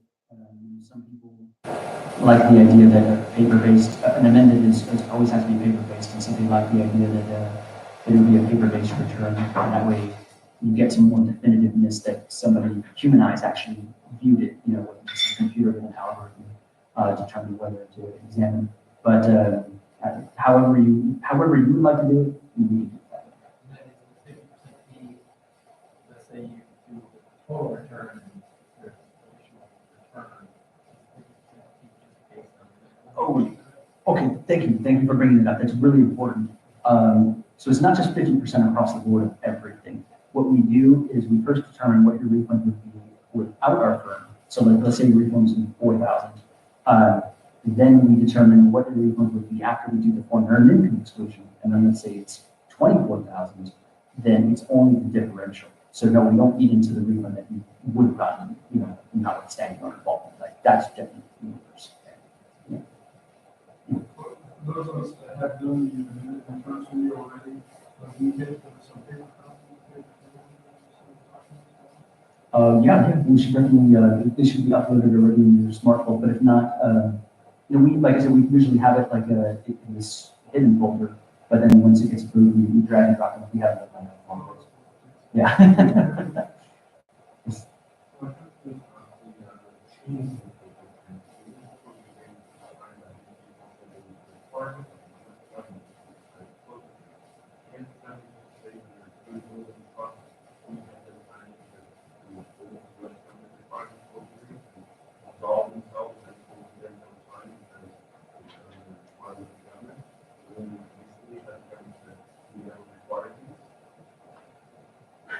Possibly. I mean, that would be one of their defense claims in court. I don't think it would pass the sniff test with a judge, but that's what a judge's role is. One of the nicknames of a judge is trier of fact. So he's the one that determines whether or not you're lying. So you could have the best excuse in the world, but if he doesn't believe you, he doesn't believe you, and he's the one that decides. The facts that he thinks are true. He's the one that determines and applies what he believes is the correct interpretation of the law. But for the most part, the power that the judge has is determining who's telling the truth. And that's why the symbol of the legal practice is the balancing rules. In criminal context, you have the reasonable doubt, which means that evidence has to be overwhelming. But in civil context, it's a balancing rule, which means the judge is like, I 51% believe you and I 49% believe you. And even though I 49% believe you, I have to rule against you because in every civil case, there has to be a winner and there has to be a loser. So the judge just has to think about, who's actually telling the truth here, and does that sound like a legit argument, or does that sound like a cop out? And I think the judge would say it sounds like a cop out. Once they make it, solution, requires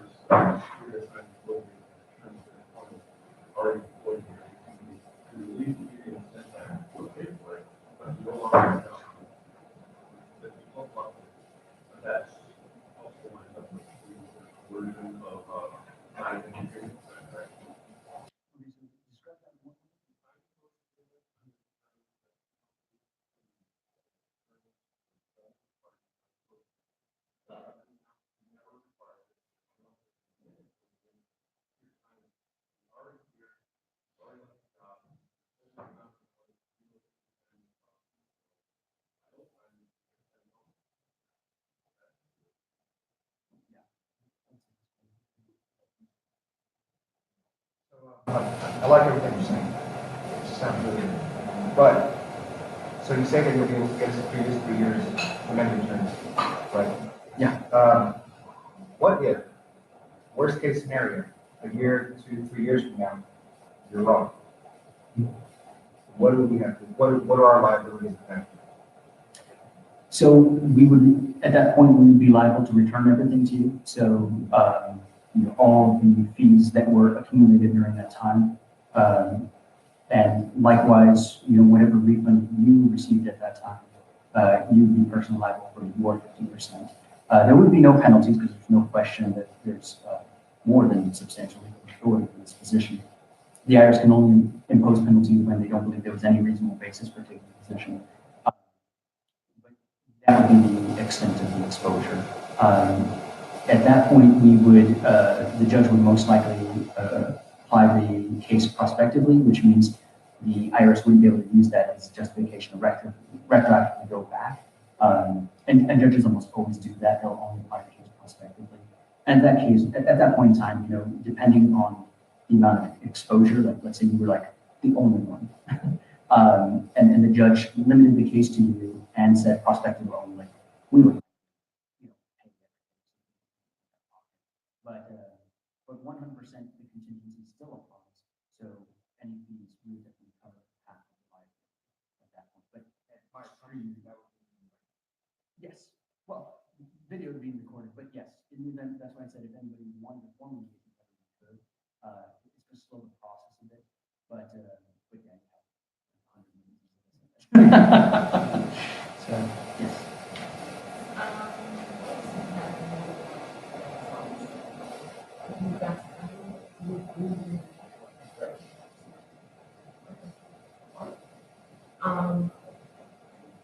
And that question,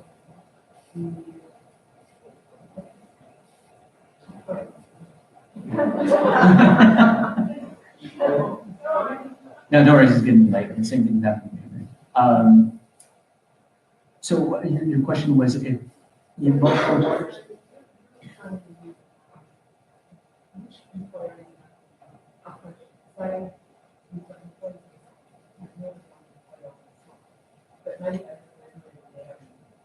Got you. Yeah.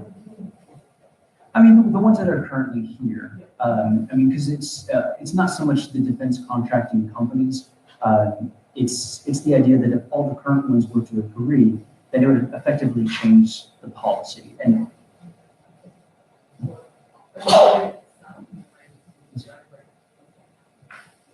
yeah, so same deal.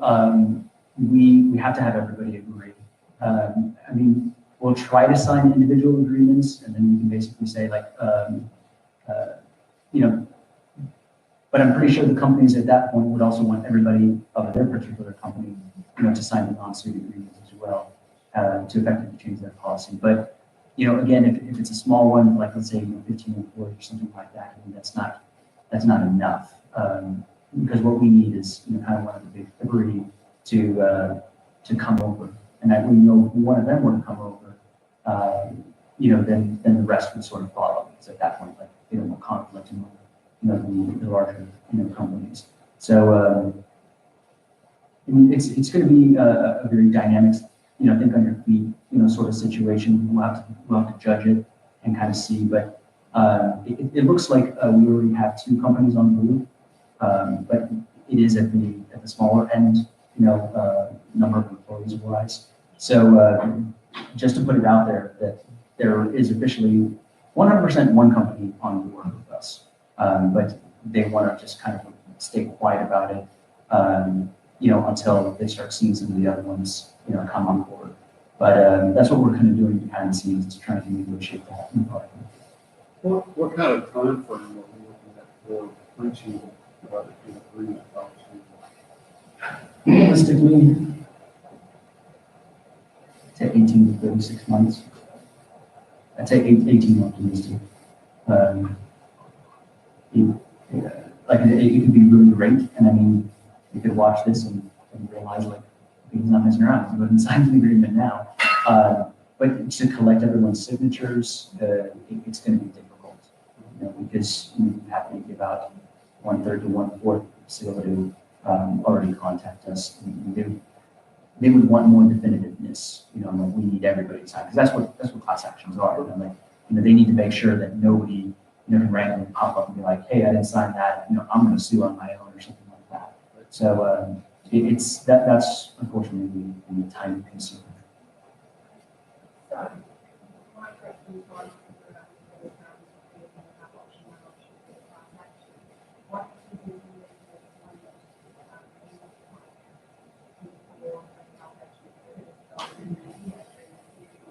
Oh, you're still covered. Oh, yeah, definitely.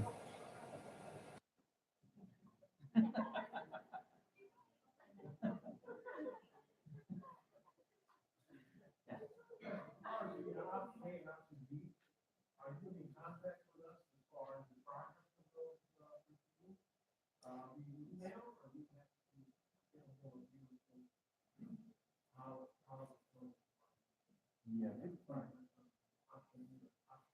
Yeah, I guess we might do like a web page or something. Or we can, a timeline. Yeah. We can set it up. Yeah, so let me write that. That's a really good point. I'm writing down a timeline web page. So I think what we'll do is we'll have like a little web page about this.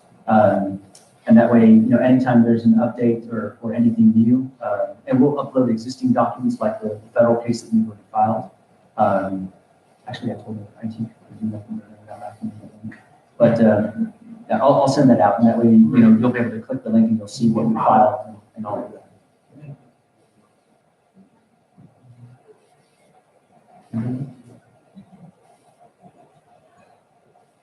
Yeah, I know. I told him to turn down the AC. And I'm like,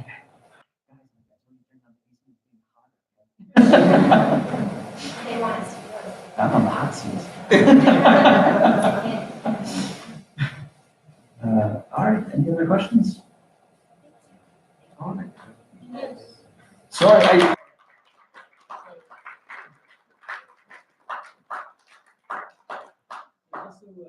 a little bit more about our team. This is our Director of Estate Planning, Joshua Scott Michael. And then our Director of Tax Planning, Tiffany Michelle Hunt. And our Executive Office Manager, Alfonso Rose.